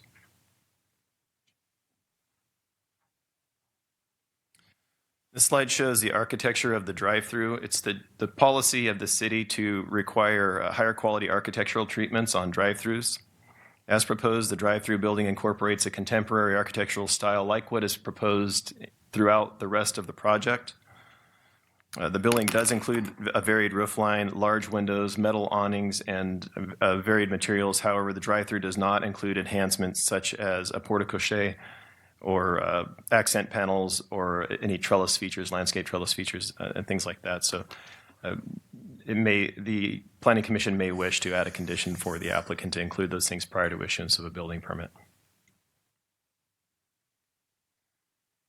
The applicant's also requesting a conditional use permit for the grocery tenant to have alcohol sales. They're looking to get a Type 21 off-sale general ABC license from the state, which allows beer, wine, and distilled spirits. The store is located within Census Tract 80.01, which is not considered an area of undue concentration in terms of ABC licenses. Therefore, there are no findings of public convenience or necessity that are necessary. The store expects to operate from 6 a.m. to 12 a.m. with alcohol sales during all open hours. The applicant has stated that the display area is expected to be about 1,000 square feet with some displays spaced throughout the site. We don't have the actual floor plan at this time, but the alcohol sales are intended to be incidental to the grocery store's larger operations, and it's likely that most customers would come in and buy their groceries and pick up alcohol incidentally with their other shopping. There are 3 findings for a commission review and approval that need to be made. They relate to how the use and development relates to the surrounding neighborhood, how the project relates to adjacent streets and highways, and that the project being built is planned and conditioned in a manner that protects public health, safety, and welfare. How the project meets these findings is included in the resolution in detail, and staff believes that these findings for commission review and approval can be made. And as you've seen with the other projects today, there are also findings for the conditional use permit.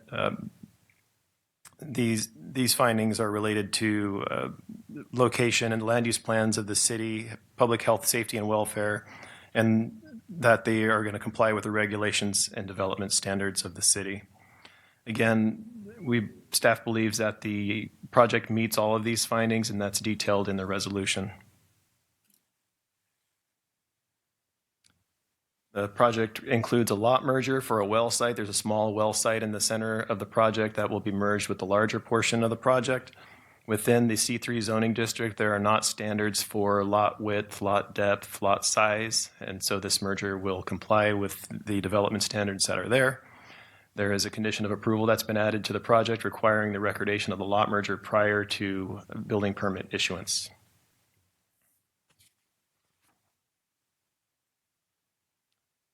Socioeconomic cost-benefit study was prepared according to Measure U. The cost-benefit ratio is 7.65, with annual revenues anticipated to be approximately $362,000 in annual costs. That's the revenue, and with costs of approximately $47,000, and there is a positive balance of approximately $315,000. The city retained an environmental consultant to analyze the project and prepare an MND in accordance with the California Environmental Quality Act. The ISMND was made available for public review for 30 days. No comments were made or received during the public comment review period. A mitigated negative declaration included mitigation measures that pertain to biological resources, cultural resources, hazards and hazardous materials, noise, transportation, and tribal cultural resources. And with the recommended mitigation, all things can be mitigated to a level that is less than significant. And all of these mitigation measures are included as conditions of approval. Staff is recommending approval of the project, or recommending that the Planning Commission recommend approval to the City Council for this project. And if the Planning Commission agrees, the motion is here on the screen. I will add that the applicant is here for questions. That concludes the presentation. I'll add that the applicant is here to answer questions, and we also have our environmental consultants here as well. Thank you, Mr. Riley. Questions for staff? Commissioner Elliott. Could we explore real quick, go back to maybe the site plan, and you can walk us through the pedestrian circulation plan for the project?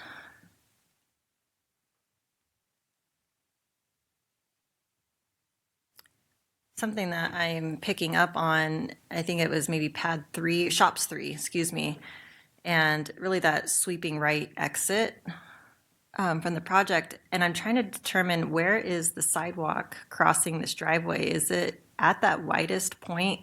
My concern is that we're having pedestrians, notably the 500 residential units next door, who may be walking to this facility.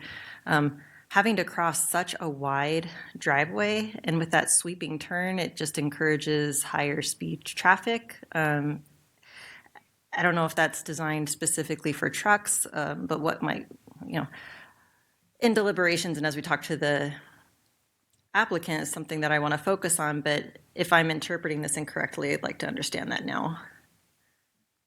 I do believe the shape of the exit is for trucks. And that is, you see the pedestrian pathway in and out there, and then as the pedestrians would come from the project to the east, they would be crossing there at likely the widest point, as you've suggested.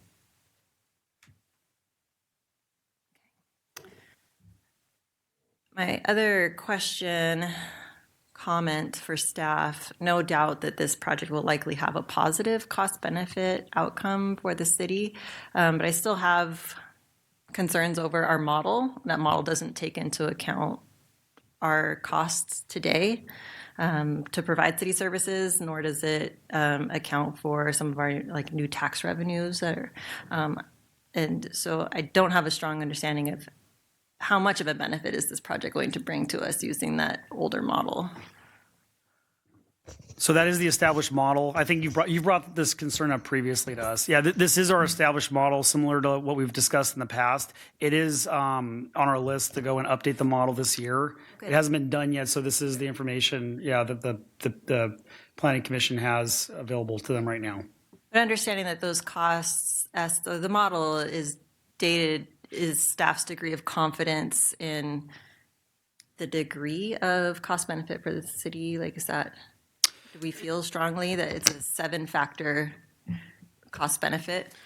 I'll chime in. The model we use is almost certainly underestimating the revenues the city receives. Keep in mind, is it measure T as an additional 1% local sales tax, which almost doubles the local sales tax revenue. So I'm fairly confident the model, it does need to be updated, but it's very likely underestimating the revenues to the city. Okay. That's all my questions for staff. Thank you. Commissioner Gyllenhammer. Sorry, I'm just unpacking this with the site plan. My concern actually is with that traffic circulation in pad 1. That is a drive-through, and it seems like when I was reading over the staff report that there are no, it doesn't seem, maybe there would be signage on Tennessee Street, but I did not see that called out. Since the drive-through exit is right at Tennessee, and there's no light there. So my concern actually is for, I guess, higher impact of turning right or going north on Tennessee. But our car's allowed to actually go south on Tennessee. And what kind of signage, just for public safety, for being able to look into that a little bit more. I just didn't know if I can raise that concern. You can. That's not a right in, right out. They would be able to turn south on Tennessee at that point. And as far as signage goes, that may be a question for either our traffic consultant or Mr. Don Young behind me here as to what might be used or be beneficial there. Okay, thank you. Questions for staff at this time? Okay, Mr. Riley, could you go back? You had mentioned some conditions that the commission might want to add. Could you please explain those in more detail? I'm also curious as to why they didn't make the conditions.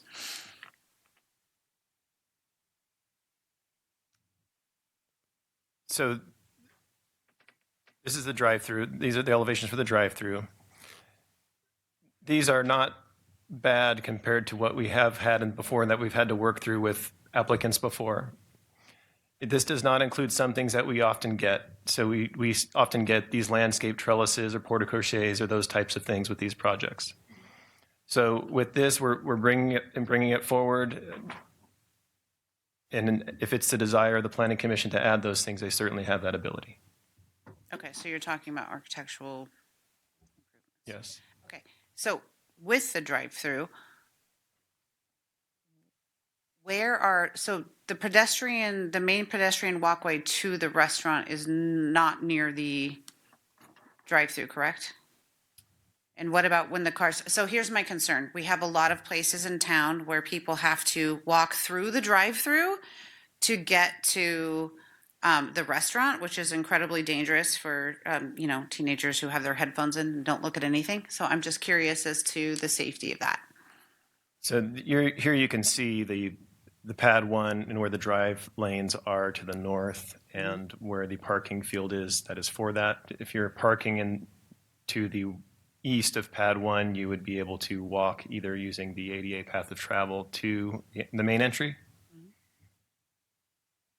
Okay, perfect. And how would you suggest, so landscape is not my background, so if another commissioner has some suggestion, I agree with you that there needs to be some improvements in pad 1. I wouldn't know how to word them. So if anyone else has suggestions or if staff has some suggestions, I would like to hear it. The porte-cochees are one that's very common to see.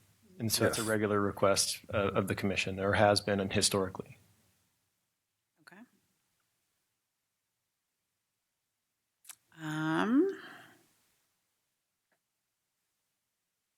Okay, that concludes my questions for staff. Commissioner Stanson. Is pad 1 is a pad that's going to come back to us for design down the road, or is that what they're actually going to build? This is the conceptual architecture for pad 1. If it changes significantly where there's some specific tenant that has some wildly different architecture, that would return for a revision of the CUP. So we would review the architecture again at that time.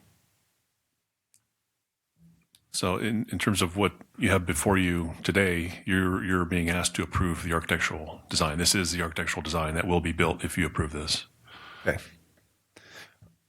But I agree that we really, some of the buildings, I mean, they're nice looking buildings, but they really need to add some landscaping to them. We definitely need some climbing vines. We need to do something to kind of make them look a little bit better, because they're a little bit on the plain side, but otherwise they're nice looking buildings. Any other questions? I do believe that we have some traffic questions from Commissioner Gyllenhammer. If our traffic, did you say our traffic consultant is with us? Yes, and you're going back to the question she's already asked? Returning to the question that she's previously asked? Is that where you're going, or she has new questions? No, to the previous. To the question, sure. So I don't know if Dawn, if you'd like to take a stab at that? Okay. I'll take a brief answer. Yes, vehicles will be able to turn left out of that intersection just as they do out of other commercial intersections. That section of street is striped that it's up to the driver to make the left turn if they believe it's appropriate to do so. Just as when you come out of your driveway at home, you can make a left turn or a right turn, and is it safe to do so? So.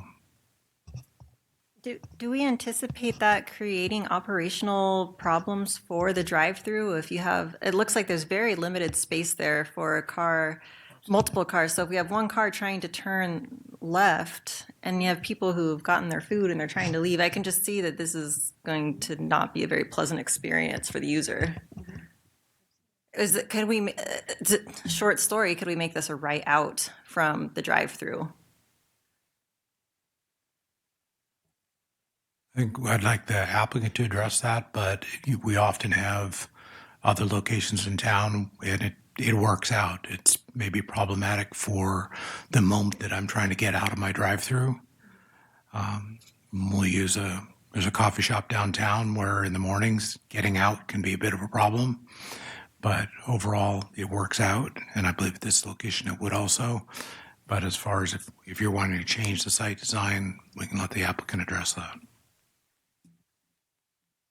Commissioner Gyllenhammer? I'm just asking out loud, is there an opportunity for a light on Tennessee? At that location, no. Typically, to put in a traffic signal, it has to meet the needs for a traffic warrant, and there won't be enough people coming out of this location to warrant a traffic signal. Okay. Commissioner Shwaish?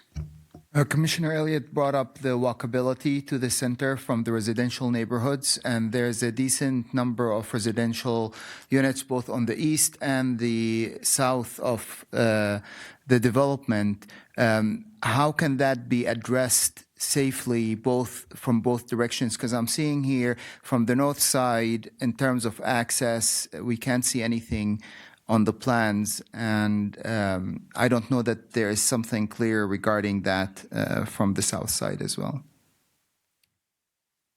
I'm not certain I understand exactly, but one One solution that I think could happen for people coming from the east side would be to place a walkway, or that walkway that we see there for ADA access on the eastern side of the project rather than up adjacent to the building. And then from the north side, those folks are going to come likely through the access that's there in the parking area, not from the exterior of the project. Mr. Foot? And may I add, just typically the sidewalks are concrete, and that may be a different material and be clearly differentiated from, say, asphalt or something else. The walkway would be clearly differentiated and obvious to both pedestrians and motorists. Okay, applicant, yes, if you could please join us and do introduce yourself. Yes, of course. Thank you for having me this evening, Commissioners. My name is Ray Kayakan. I'm with Regency Centers. We are the owners and operators of shopping centers across the country. We're publicly listed on NASDAQ, and we pride ourselves on developing Class A shopping centers that we own, operate, and own in perpetuity. We're not in the build to sell business. We're in the build and be in your community business. So we try to do the right thing by our designs. The one thing that came to my mind on Shops 3, and I'm kind of looking to staff to tell me, is I appreciated your concern, Commissioner Elliott, on Shops 3 and the connectivity point. Is there an opportunity for us to potentially pull the pedestrian connection point where they cross up a little further as opposed to down at the bottom portion there where it's the widest portion? Understanding your concern, the flip side, it was exactly what you thought it was. We need the width to allow for the WB67 trucks for loading for the grocery store, which is why we needed that cut to be a little bit deeper. So I'm not sure if that's an option for us to just pull it up a little bit so it's short, it's at the shorter point versus the widest point.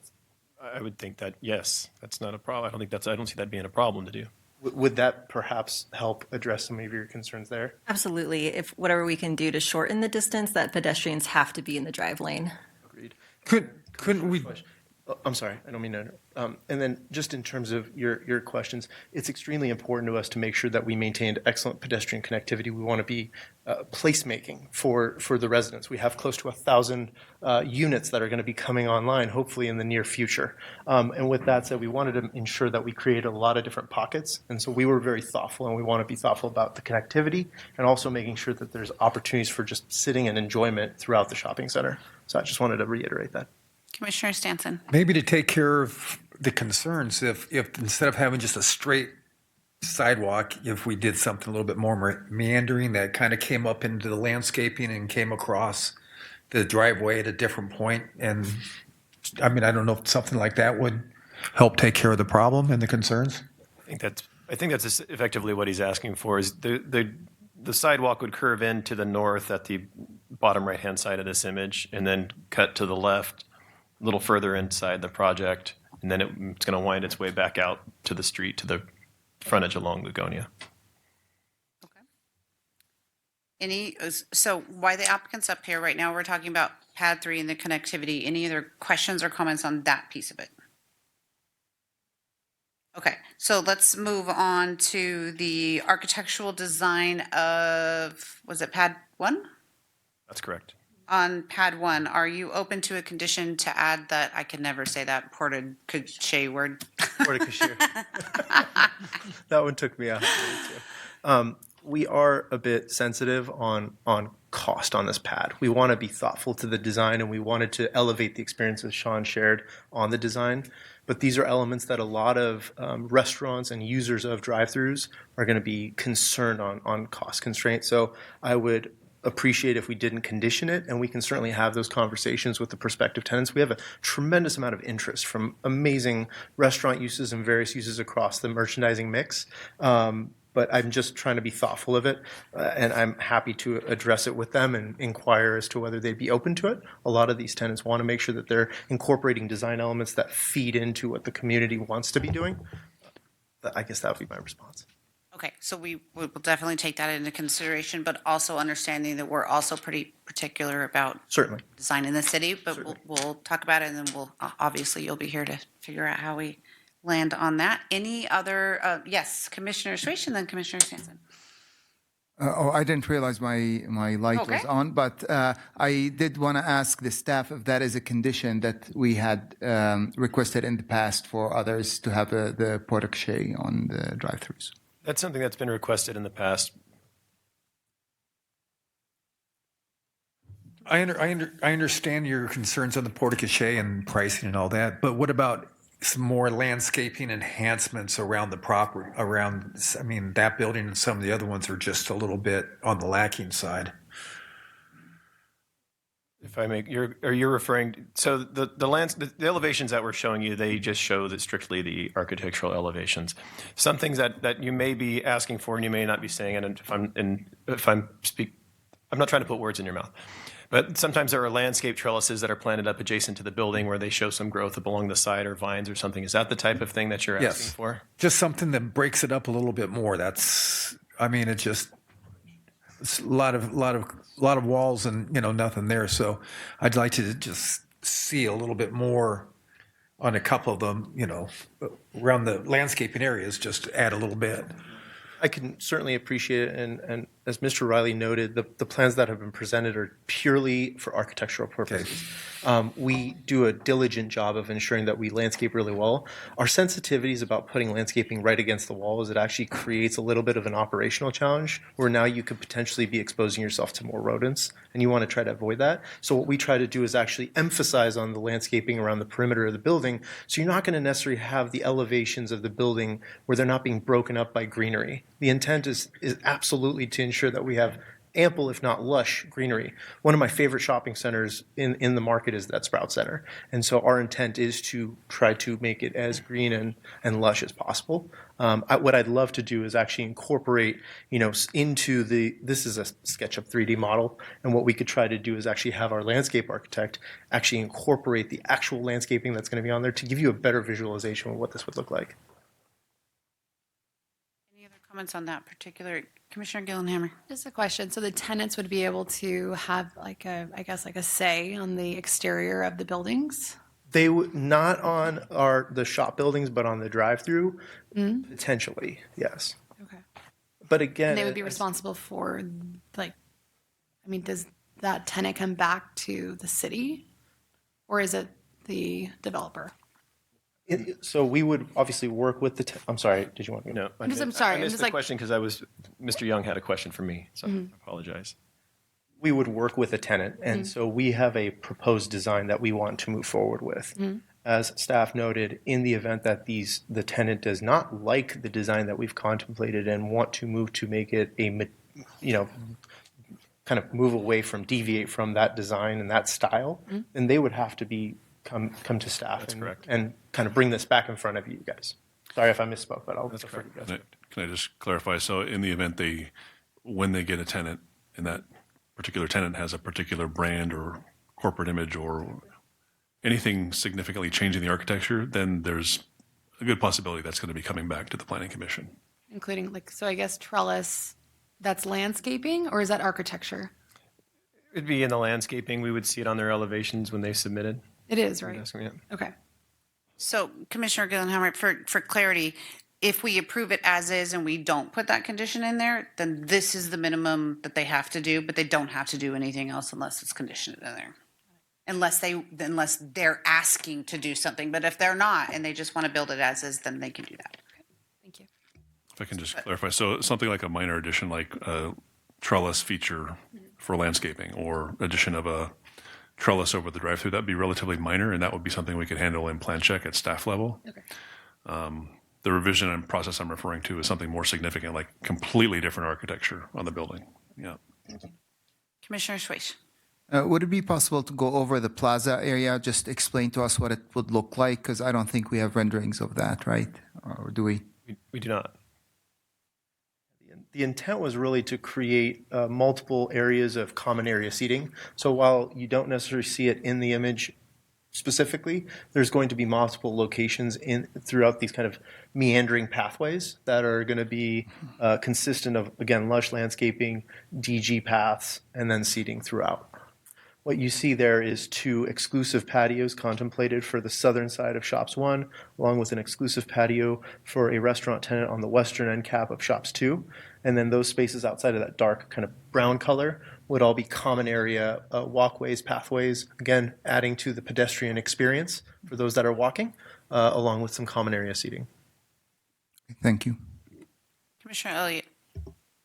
I do really appreciate the common seating concept, and creating places for people to sit. And that was criticism or critique that I've had of other projects in the vicinity, knowing that we have all these units coming online and people don't have a place that they could walk to and sit and enjoy outside. That said, I'm a little concerned about its placement next to this busy intersection of Tennessee and Lagonia. And I'm wondering how enjoyable it is going to be to sit there, just understanding how just noisy and busy that is. And so I'd ask that maybe consider some type of berming or additional landscape at that corner to help buffer noise from the intersection. I'm not sure what we can do there, but I feel like we're putting kind of folks in maybe one of the more unpleasant parts of the site right at the corner there. Yeah, I can appreciate that, Commissioner. You know, it's the front door to the shopping center, so we want to make sure it's beautiful and you want them to see it. So I'm almost between a rock and a hard place with that. Sure. But it's a good point. I'm happy to go back and talk to our landscape architect to contemplate it. I'm dancing between the two sides of that. No, understood. It is challenging, and we would rather see this on the site than not. But we also want to make sure if you're going to build it, that people want to use it. Yeah. Commissioner Shwaish? I would add to that just also because it's that busy intersection, if there are families sitting and kids are running around, just to make sure that we discourage that from being a place where kids can run into the street. So to take that into consideration.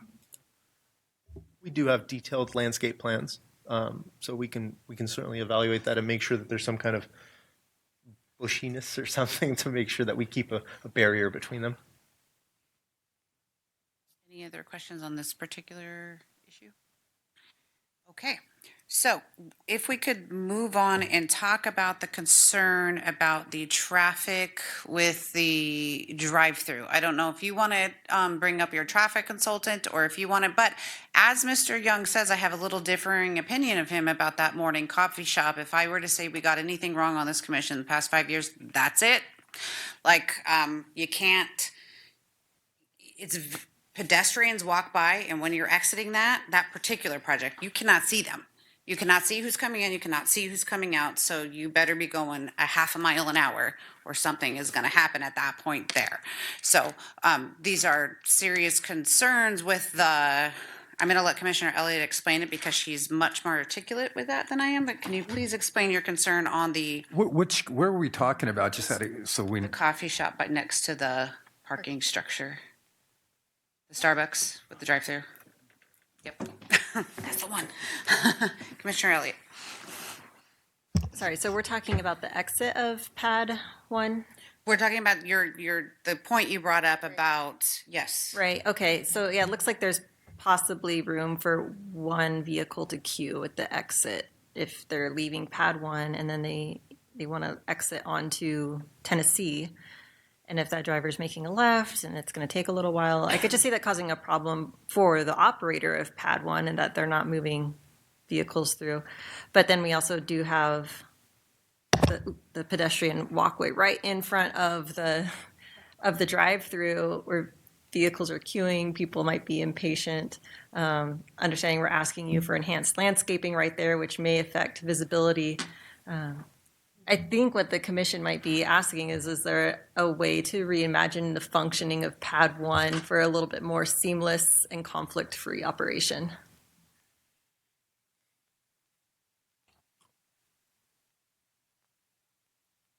I'm not sure. And like if we perhaps spun it around and so that we have vehicles exiting onto Tennessee kind of in that northwest portion, like where the trucks are possibly entering and exiting. I'm not sure. I see what you're saying. So in that, we looked at this a million ways just to figure out what the best thing to do here. Flipping it would require that your drive-through is now sitting on the interior side of the shopping center, and that's just going to take away from just kind of the experience, right? We want to keep it kind of safe and keep the drive aisle on the outside. I would say in an alternative, the minimum required stacking for any drive-through is 6 vehicles. So even the benefit is that obviously we're doing a really good job of building in 15-car stacking, which allows more time to make sure that they're up at the top, getting their stuff and whatnot. I can understand the concern. I do wonder if there's a way to solve some of this with some potential signage. Is there a way for me to put some kind of a yield sign or something within our site so that those people that are coming out, somebody would have to yield to that person that's coming out to ensure that they can safely exit out of it? Perhaps that's a way that could solve it, if you guys would be amenable to that? Or staff, I mean, I don't know if you guys think that might be It's not just the drive-through that, are cars that are exiting, it's who are patrons of, Whole Foods, for example. I just saw the sign on the renderings, but, whoever is coming in to shop, they may leave that way as well. So they're going to be coming right straight into the drive-through, lane, patrons who are leaving the drive-through. It's just going to cause, just more traffic. would defer to whatever the traffic studies indicated on this one. For us, as the developer, it is important to have both the option to make the left or the right. So I defer to whatever the traffic study and the traffic engineer to comment on that. Please. Do we have the traffic consultant here? We do. Educate us. And please introduce yourself. Hello, good evening, Chair and members of the Planning Commission. My name is Rawad Hani. I'm a licensed civil and traffic engineer, and I have worked with the city, with Sean and Don, and basically the environmental consultant, the Chambers Group on this project. I understand there are basically concerns with respect to the pedestrian aspects and the exit over here. I think there are a few things to kind of point over here. Number one, the fact that this site has 4 exits is a good aspect to the site because it spreads traffic out rather than having it concentrated at one location. So spreading it out. I'm talking initially from a traffic perspective, and then I'll go to the pedestrian perspective. So from a traffic perspective, having four access points kind of spreads traffic. So if you're coming from the east, you don't have to go to the intersection of Lagonia and Tennessee to make a right and then get to the site. So that helps. Same thing if you're coming from the other directions. Now, from a pedestrian perspective, I understand there are concerns at the driveways, which is basically the case in various sites. So there are various aspects that we can address, or various ways we can address this issue over here.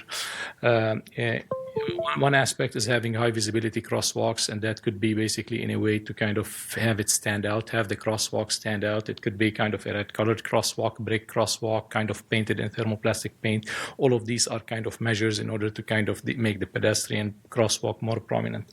The other one is instead of having it, as was mentioned earlier, at the wider point, push it back a bit to some extent, to the extent possible, whereby still you don't get into issues of having side distance from the structures that are there. So that has to be balanced in terms of how much it could be pushed back.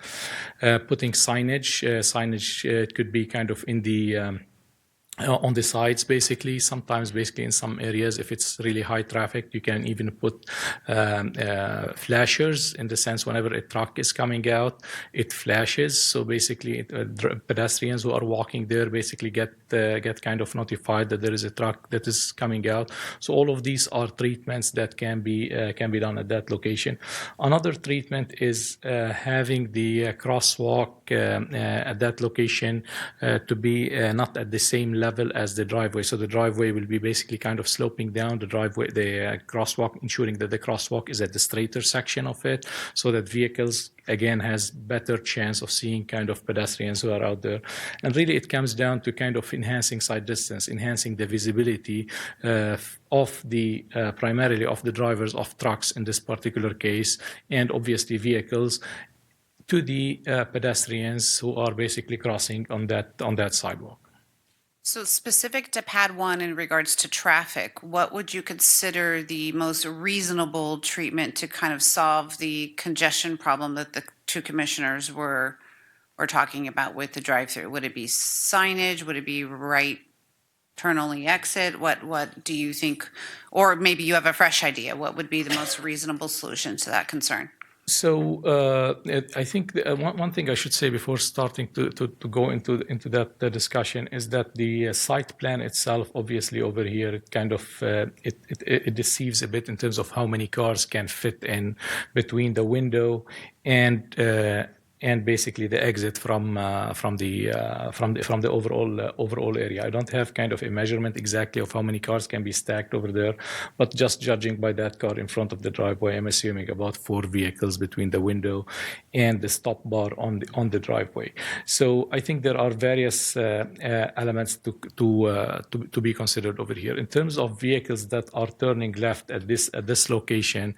In terms of modeling and whatnot, the vehicles that are turning left are much less than the vehicles that are turning right. This is number one. Number two, and we have numbers for these in the study. Number two, there is basically a two-way left turn lane in that location, my understanding, that can be utilized in order to kind of enhance the turning left from the site itself going south. So these are kind of aspects that are already existing over there. Now, in terms of design aspects, in terms of reducing the amount of time, having a signal over there, unfortunately, is not warranted because the volumes that are turning left, we have basically about 7 to 10 vehicles turning left versus 40 plus vehicles who are turning right at that particular location. So it doesn't warrant having a signal. So it has to be kind of a stop-controlled intersection. Now, would there be kind of scenarios where the quick service restaurant is kind of really moving fast and there is so much traffic coming up on coming north that it might create this scenario? Yes, but is it how likely is it? It's not a daily occurrence. It could be basically in a situation whereby there is kind of some event that is taking place and traffic is queuing up. But right now and into the future, the traffic going up on going northbound is not basically doesn't warrant having kind of that type of control in order to stop it, so the traffic coming from the site would be able to exit unimpeded. So do you think a yield sign would be a stop sign, basically? A stop sign. More reasonable than a traffic light or a right turn? Yes, okay. Absolutely. Okay. And may I clarify, because I saw that there will be a widening of Tennessee?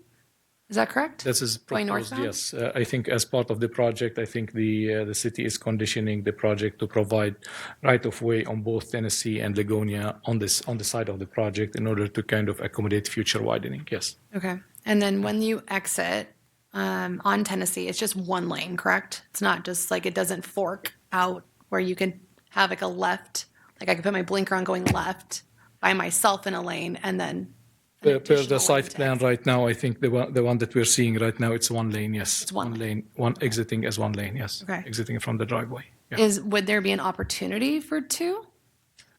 I'm assuming it has to go back to the drawing board, but there could be kind of opportunities to provide a left turn lane should basically that become an issue, because I see over there is a landscaped area, so that will basically impact probably that landscaped area, but that's something that can be considered if there is if that becomes a situation whereby you have lots of traffic within the site, queuing up within the site, that could be a consideration in order to add a left turn lane. From a traffic perspective, kind of our goal in most cases is to look at it from the city street. So from the cities, obviously, number one is safety. We want to make sure basically that whatever is happening over here doesn't kind of endanger neither pedestrians and bicyclists who are more vulnerable users. And number two, basically people in their cars. And then the second thing, from an operations perspective, we typically look at it from the perspective of the city streets. Will this project kind of create issues that spill back onto the city streets? And in this case, we can say no, because they provided enough stacking. There is kind of enough space to get to the drive-through. Again, if there is issues basically internal to the site that can create congestion within the site, in all honesty, it's less of a concern for us from a city perspective, because this is kind of like, you guys have to figure out your issue within your site.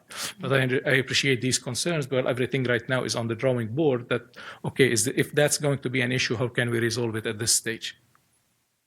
I would like to ask if that's possible, because then you queue a left turn lane. Yes. Yeah. I mean, just by looking at it over here, looking again at the landscape area, it's basically possible to take 11 feet in order to kind of accommodate another basically left or 10 feet to accommodate a left turn lane. And Commissioner Gyllenhammer will ask Mr. Young, who is in charge of that, for his feedback on that particular thing in just a moment. Absolutely. Yep. Thank you. Thank you. Commissioner Dominguez, let's hear from you first, and then we'll go to Mr. Young on his feedback. So you were talking about the yellow lights. Is that also another option? Would that work? You mean flashing lights, yes. Yeah, I mean, typically we see these at like high traffic driveways, like there's quite a bit of pedestrians going on a driveway. Whenever there is kind of a vehicle that is sensed coming in, it flashes so that pedestrians can, some of them, they have sound even, but I think the sound becomes annoying, especially if you have residents nearby, because it's really higher decibels on the sounds. But kind of like some sort of flashers could be kind of a solution that we've seen in kind of more urban locations, I would say. Over here, it could be kind of a consideration, but I think I personally like to have incremental measures rather than kind of going all the way to kind of like what could be the ultimate solution. And the incremental measure would be to kind of start with proper design of the crosswalk, making sure that it's high visibility, making sure there is no obstructions, the visibility is good for the drivers. So that's basically the measure number one. Number two, the second level, if basically we still have issues when it comes to kind of crossings and kind of, okay, well, the many pedestrians who are crossing there are reporting that there is kind of calls over there, then that becomes kind of the second stage per se. So these are kind of like incremental measures that could be taken as we move forward. Thank you. Commissioner Elliott. I do appreciate the incremental approach, but the Planning Commission gets one opportunity. Yeah. So I think we'll probably want to go beyond just what that first increment might be. You did mention the flashers, and I hadn't considered flashers that were initiated by vehicles, but if we think that the frequency is going to be too much, could it be a pedestrian activated flasher? So when a pedestrian is preparing to cross the drive aisle, they can just activate the flasher to let automobiles know that they'll be in the intersection.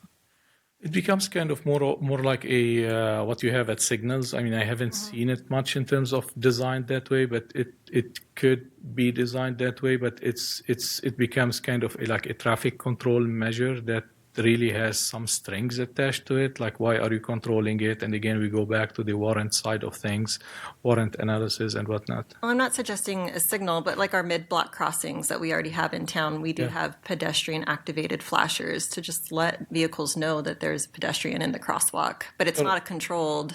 Correct. Here's basically the other side of it. So once you put any type of traffic control for like where pedestrians activate the flashers, you want to make sure that the visibility of these flashers to vehicles, they are visible, right? So number one, when you put a flasher for pedestrians to cross, the pedestrian will push it and cross. So they assume that the vehicle will stop. Now for the vehicle, in order to basically stop, they need to be properly able to see these flashers. So for example, at your traffic at the mid-block crossings, at the traffic signals, they need to have, for example, two indications, always basically in case one fails, there's another that works. They need to be mounted at a certain distance. They need to be mounted at a certain height. So it becomes kind of really a big deal. It's not like just, okay, well, we put a one pole in front of it or one pole at a lower height and on the sides of the property, and that works. It creates a bit of complications per se in terms of like designing it, warranting it, because again, when the worst thing, if a worst scenario happens, then whoever basically designed that flasher needs to be able to defend it, and unless it is basically designed according to certain codes, to certain standards, it is really not defensible per se. That's the concern that you have over there. But again, I think in terms of people crossing versus the number of vehicles over here, again, the numbers are relatively manageable without having even kind of the flashers that I talked about. This is why I said incremental approach, because right now the project will start, there is no development yet to the east. Now in the future there will be kind of 1,000 units that will come in, and there will be kind of more pedestrians kind of moving in and so on and so forth. So this is why I think this is why I mentioned the incremental approach, and that again becomes as the area gets more urbanized per se. Commissioner Elliott, I did just discuss an alternative with the applicant that might address a lot of the commission's concern and avoid more significant design alternatives, and that's flipping the kitchen area to the other side of the building. It would reduce the queuing in the front slightly, but it would transfer those couple extra cars to the backside and give a lot more opportunity for traffic to clear and vehicles to exit. Something to consider for the commission. Sure. And then going back to shops 3, and so having walked us through what some of the different levers are that we can pull, it sounds like moving the crosswalk out of really the public right-of-way and onto the project property to the more narrow neck of the driveway is really the safest option. Because if you have someone, a pedestrian who's crossing the crosswalk where it is now, or on the, where it is now, and they're kind of on the end of the curve, and you have a driver come out who's looking to the left because they want to go right and merge into traffic. They're not looking for a pedestrian who's kind of hiding around the corner there. So I'd whatever we can do to move people out of the kind of that blind zone that people are going to have when they're making a right turn. So I know it's a little, it's not as common, right, to move it onto the private property, but I think we could meander it across and bring it back down.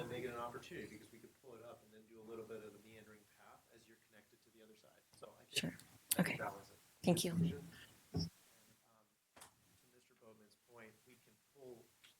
I'm sorry, just because of our Zoom users, could you come to the microphone?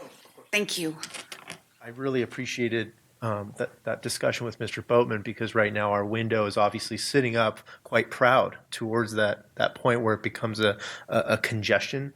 So what we can do is contemplate pulling it back maybe 15 feet or something along those lines to ensure that we allow for a little bit more stacking. Again, we have ample stacking available in our drive-through in relation to what the code requires, so long as staff is supportive of the idea too. I'm just throwing an idea out there, but if we pull it back, it at least allows us to have a little bit more stacking to make it a little bit more of a safer experience. I personally would I would love to go with that option if that's possible. Thank you. Commissioner Shwaish. I was wondering if there was analysis about the percentage of vehicles that would be exiting to the street and the percentage of vehicles that would be going back into the rest of the development and the parking lot, and how that might help with the solution. So, for example, if most vehicles are going to be exiting, if there can be 2 exits, one after going through the drive-through that goes straight into the street, so it's not, those vehicles are not going to go through a pedestrian crosswalk. So those can go straight to the street, and it will reduce the number of vehicles that are actually going to go there. The other thing that might affect the decision is, as Commissioner Elliott earlier said, if we flip it and have cars coming from the east and then exiting in the west, if the majority of the traffic is going to be that way, then you only have few vehicles that exit to the street and come back into the parking lot. So have you looked at the percentage of vehicles that are going to go either way?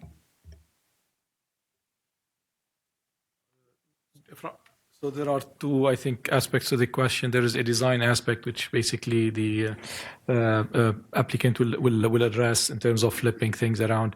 But from a traffic perspective, yes, we did look at kind of percentages that are going kind of to turn left from the side, percentages that are going to turn right. At this particular location, close to Pad 1, a majority of traffic is assumed to kind of turn right at that location. But there is still a certain percentage that is going to turn left. There is also a certain percentage that will probably go through the property. Like if you're, instead of going through 2 intersections, like say for example, you're going to the east, instead of going through this intersection and then the second intersection in front of Home Depot, you'll probably go through the site and then just exit using 1 intersection. So these dynamics were taken into consideration. Now, in terms of like changing the design of the site, we're not the designers, so I'll basically defer it to the applicant in order to kind of speak about that. Just to the first question, I believe you suggested flipping it so that it's on the interior side of the shopping center, having the drive aisle. Did I understand that correctly? No, so the first one was you keeping it the same, but having 2 exits, potentially an exit if you're moving the kitchen further to the back, 1 exit that would go straight to the street, right? So those cars are not going to keep going straight into the parking lot. And then another pathway where they will go straight to the parking lot. What that would address, if what we understand from the traffic analysis, that the majority of the cars are going to be exiting to the street, then that would reduce the number of cars that the pedestrian that would go over the pedestrian crossings. So that was the first option to consider. The other one is if we flip it completely, where then the window will be to the north, and the traffic would be going from east to west, and all vehicles would exit into the street. Then only a few vehicles that intend to go back to the shopping center would have to come back through one of the other exits or entrances. Forgive me, I had a little bit of a hard time following that. So I would just say on that, and I'm sure Mr. Young might have some more code specifics to say, but I think creating two driveway aprons in such close proximity to each other could create Mr. Young, do you want to weigh in on the proximity of driveways to each other in a commercial center? I could be completely wrong. No, you can't. We wouldn't want another driveway coming out of that site. Not immediately proximate with the proximity to the adjacent driveways that are there. You wouldn't want another driveway. That's going to create more conflict than what you're having. What with this design right now, as cars are trying to get out of the drive-through, if there's a line of cars trying to get out of the site because they've been over shopping at the major market and trying to get out, then they just won't be able to pull out. It'll become an operational problem for that particular site, and the property owner will be talking to his tenant if and when the tenant does complain. It doesn't create the issue of safety of the on-site pedestrian access from the major market out to Tennessee, that's been addressed. You can put in different color concrete, that sort of thing. There is a shopping center I know down in Corona that has just a pedestrian sensor that just puts up little flashers. Is it necessary at this location? My personal opinion is no, it is not. That you're not going to have a significant amount of pedestrian traffic walking over to Tennessee to walk up Tennessee to then walk back into the housing development that's built on to the north, because they're going to have the on-site access. You see the one little driveway that's right there. They're going to take the shortest route, which is through that little driveway. So, yeah, it's a really good point, Mr. Young, is we forget to, it was something that was discussed heavily. We had to go and get our grocer's approval with the idea of it, but we are providing a direct connection into that 460 unit project directly to the north without ever getting out onto Tennessee Street. So you can avoid all the vehicular traffic of those. So I appreciate you mentioning that. I forgot to say that. Commissioner Elliott. No, thanks for bringing our attention back to that. And I can see where it's drawn in, whether it be a drive aisle. Is there going to be defined pedestrian walkway to connect the two projects? It will be a vehicular connection. Okay, so then it doesn't really help us with solving the pedestrian problem with people walking on Tennessee, or are we just saying people are going to walk in the drive aisle between the two projects? Can't say what they would or would not do, but our hope was to create a vehicular connection directly into that project to ensure that we're eliminating that traffic of people pulling out into Tennessee and right back into that project. Sure. And so where I think I'm trying to lead you is, can we add sidewalk to that drive aisle on one side so that if it sounds, what Mr. Young was alluding to is that why would people walk on the sidewalk if they can just walk in from their project to the north? And that's fine. I just want to make sure we give them a place to walk that's not in the drive aisle. Pad 1 or pad 3? I'm talking about that northern driveway where you see the two little lines, and they're saying that's going to be driving only, non-pedestrian entrance into that northern project. But the comment was made, why would people walk on Tennessee if they can walk project to project on the interior? And I'm perfectly content with that so long as we actually have a pedestrian path. But wouldn't wouldn't the property owner, if they're going to have a driveway there, have a sidewalk that would be going along there? That's my question, because I don't see one on the plan. Well, but that's not their property. So, I mean, how do you? But getting onto their so you just walk into the parking lot and there's no defined pedestrian path into the center. Right now it's dirt, correct? It's just a parcel, and a vacated parcel right now, it's just dirt? Right. Okay, at this point. So it's just tree lined. Is that correct?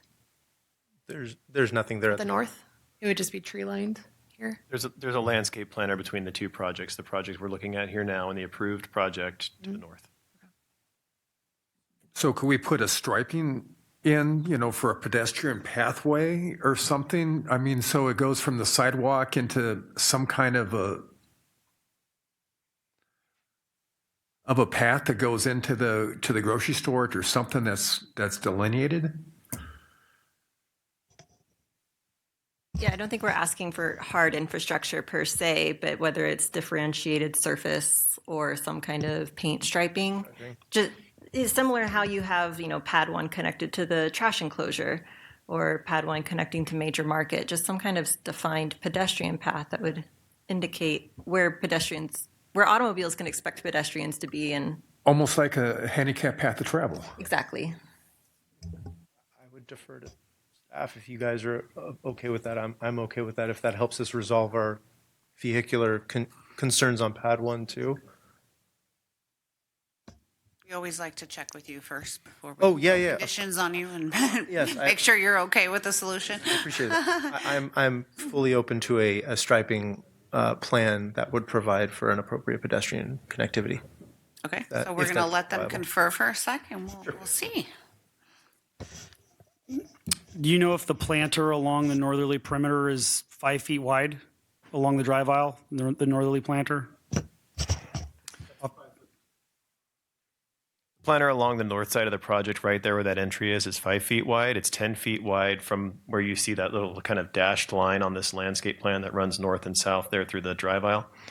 That it transitions to a 10-foot wide planter around the side and back of the project. But where you're looking there at that entry, it's 5 feet wide. And what Mr. Foote was just mentioning is that there may be an opportunity to put in some striping there. It would be preferred to keep the striping not running parallel with the drive aisle.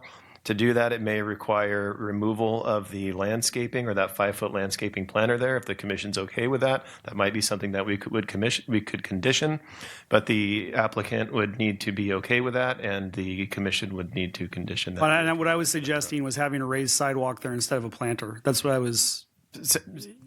Then that would be the safest path. I would recommend that over walking in the middle of a parking lot. Sure. They could follow the right of way up, take it over, and then access. Because I believe we're over landscaped, right? Yeah, and there's no code requirement, to my knowledge, for a perimeter planter in that drive aisle location, so. I think that would take care of a lot of our concerns. Okay. Yeah, I believe so. Because, that was the whole concern, is that development, it's so convenient. No one's going to get in their car and drive, well, maybe some people, but the majority are not going to get in their car just to drive, 40 feet across. So if we can do that, that would also allow them to cross into that sidewalk, and then they can cross into any of the shops at any point in the parking lot. Sounds like we probably have a reasonable solution. Does that work for you? Obviously they're going to work on the wording and all that, but the raised sidewalk piece. I think so.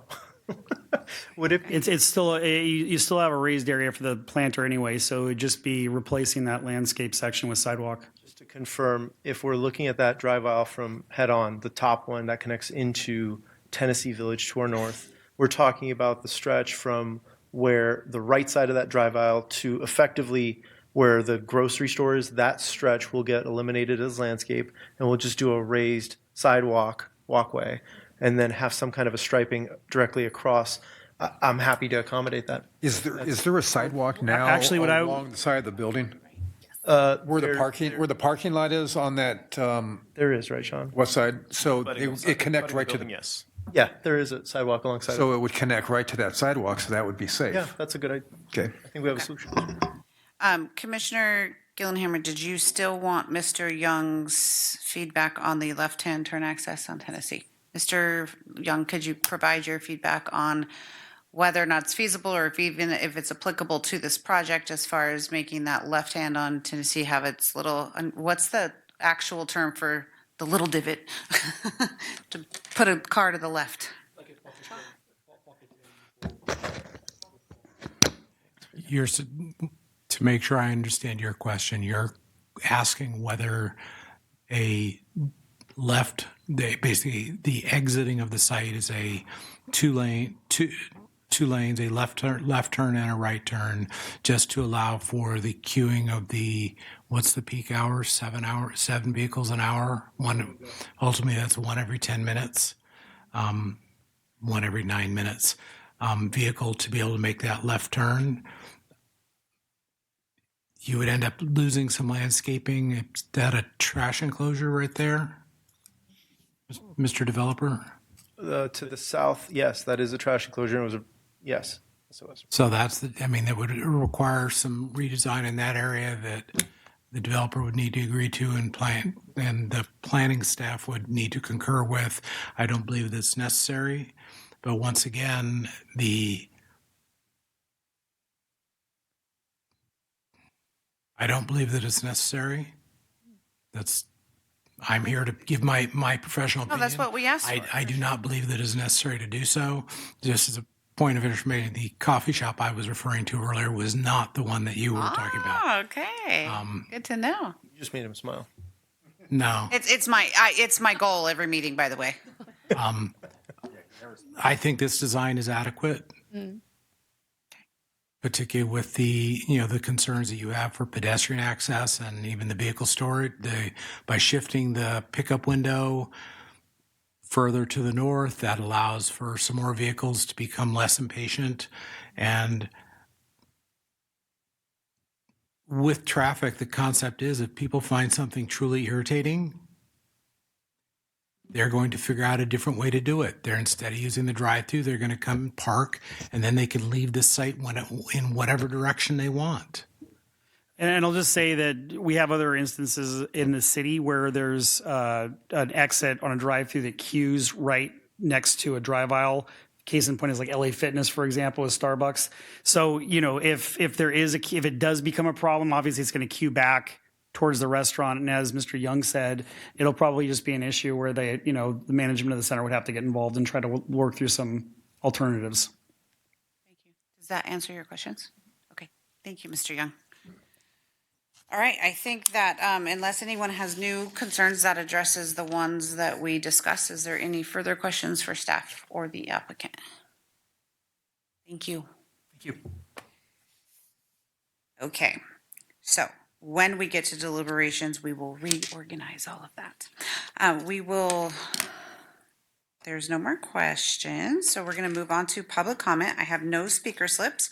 Are there any comments from anyone that would like to speak? No? Okay. Any on Zoom? Did we receive any written comments? We've not received any written comments. Okay, I will now close the public hearing for this item and turn it over to the commissioners for deliberations. Let's try and organize, let's start with pad 3. So pad 3 was,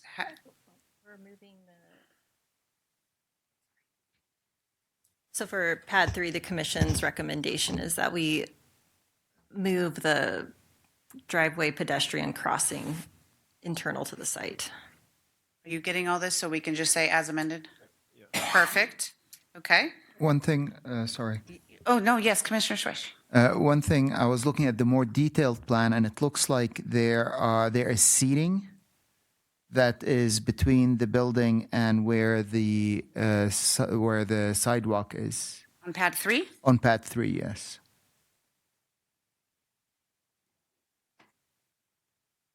Where to go?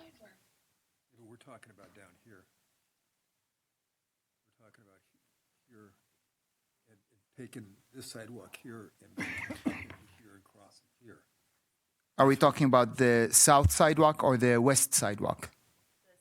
The south, okay. The seating is on the west. Okay. Okay. Moving on to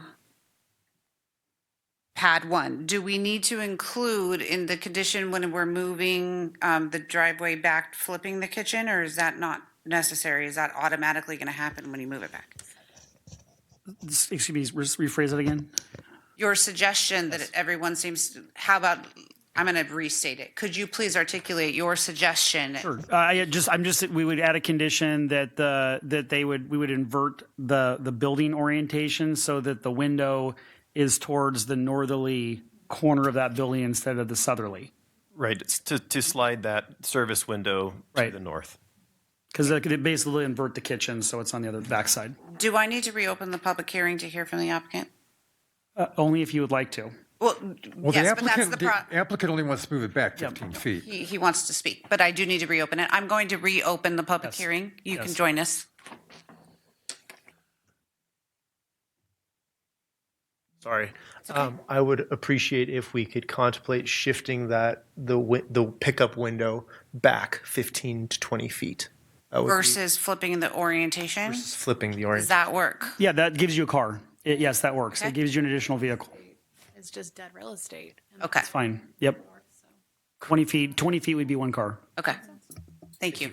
I'm going to reclose the public hearing. We'll get through this, guys. Okay, so restate your.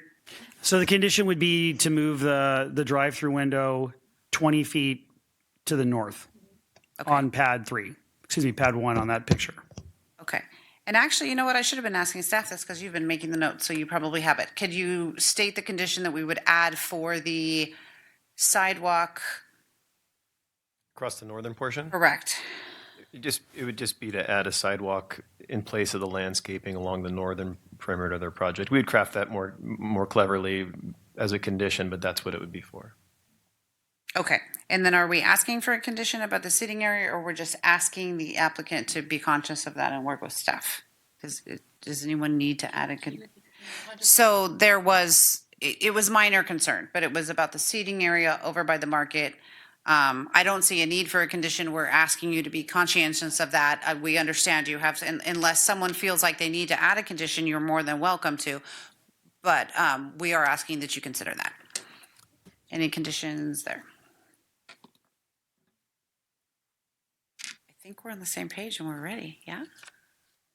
Okay. Well, let me make sure that I've Please do. that we've gone through everything we've talked about. That I thought we heard trellis or landscaping with the drive-through, the sidewalks on the shops 3 entering inside internal to the project, the sidewalk along the north, and then slide the window back on the drive-through. Yes, and staff to work with the applicant on trellis or landscape, whatever. We're leaving that up for you to work with the applicant on. Yes, I like the or. That gives some flexibility. Okay. We clear on everything else? All right, let's bring the motion up, please. Okay, deliberation. Does anyone have any more comments to make? And if not, you're welcome to make the motion if you'd like. Commissioner Stanton. I move the Planning Commission adopt resolution number 1732, recommending that the City Council adopt a mitigated negative declaration and mitigated monitoring and reporting program for the proposed project. B, approve a Sino-economic cost-benefit study prepared for the project. C, approve amendment number 55 to specific plan number 40. D, approve zone change number 482. E, approve commission review and approval number 976. F, approve conditional use permit number 1207 and 1208, and approve lot merger number 13. And add. Just as amended is fine. Staff has recommendations to add. Correct, as amended by the commission. As amended by the commission. Second. Okay, it has been moved by Commissioner Stanton and seconded by Commissioner Gyllenhammer to approve the project entitlements and Recommend approval to council. yes. Okay. It's not what it says. But yes, I know, I'm just teasing you. And recommend to City Council approval for the project. All in favor? Aye. Any opposed? Motion carries. Congratulations, and thank you very much for working with us. Moving on to item number 7, announcements and commissioner comments. The commissioners are currently on this list, the new ones, but I moved you guys up to the front because it felt much more appropriate to ask you to introduce yourselves when we were giving your name, so we don't need to do that part. Does anyone have any comments they need to share? Any absences that you need to record? Okay, I don't think we're having a meeting on the 27th, but if we do, I won't be here. All right, number 8, director's update. Mr. It says Boatman or Foot. Who's doing it? Actually, can I ask a quick question? Sure. So how do we know if we're not having a meeting? They're about to tell us. Oh, okay, thank you. It doesn't mean it can't change, so we always adjourn it to the next meeting just in case. But for the most part, it goes the way that they let us know it's going to go. Plus, Okay. you'll get an email. Yes. All right, who's doing the update? I will. Okay, Thank Ms. you. Foote. That's correct. We're not planning on having a meeting on January 27th. We are planning to have a meeting on February 10th, I believe it is, and that will, I believe, include the Kaiser Hospital Medical Center project that will be coming forward for a hearing, including an EIR, Environmental Impact Report, and then a couple other minor items as well. Okay. Commissioner Elliott? I have not checked the city website on this project. Will we be getting the packet maybe a little early for that one? Just understanding it's going to be a lot to review. We certainly try. I can't promise that we'll get it out Tuesday or Wednesday. If we can, we will, obviously. It doesn't always happen that way. The draft environmental impact report is on the city's website, the planning division website, specifically under the environmental review page. So certainly that's available right now. I know for the packet, we will be preparing the final EIR, which includes the public comments and responses to comments. So that's not on the website right now, but certainly the big document, the draft environmental impact report with all of the environmental analysis, that is available on our website right now. So if you are so inclined, you are certainly welcome to start perusing that document. Is this something? We'll make every effort to get to you early, though.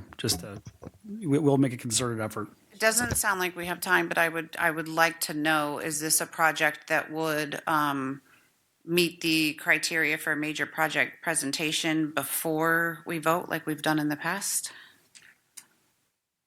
Not at this time. What is the criteria for that, or do we just not have time? Well, it's ultimately up to the applicant to ask for a major project presentation. Okay. We don't require it. We don't tell applicants they have to do it. Okay. We mention it, and it's their option. So it's up to the applicant ultimately. That's good. And at this point, we're teeing everything up for the hearing on February 10th for that particular project. Okay, and then can I ask, we know the ownership of the mall has changed. Do we know if the current owner is moving forward with the approved plans, or do we expect to see some sort of revision in the future? They're looking at the project currently, and they do intend to revise it. And they will be undergoing intense planning for the next month or so, and they will approach us as soon as they have something put together, and we'll definitely keep you all updated. Are they demoing the buildings? Yeah, the demolition of the pergola was done on Monday. There was fencing that started to go up today around the rest of the mall. We expect them to start major demolition of the rest of the facility in early February, and it'll likely last 3 to 4 months. And we are working with them also on an agreement that will secure the public parking in place as is through demolition and until construction of the overall site begins. Thank you for the update. Any questions for the director or Mr. Foote? Okay, item number 9. Well, actually, before we get to adjournment, I just want to say, great job tonight. This is exactly how we need to be evaluating projects and asking tough questions and getting to a good place. So thank you very much. Now, item number 9, we will adjourn to the next regular meeting of January 27th, 2026.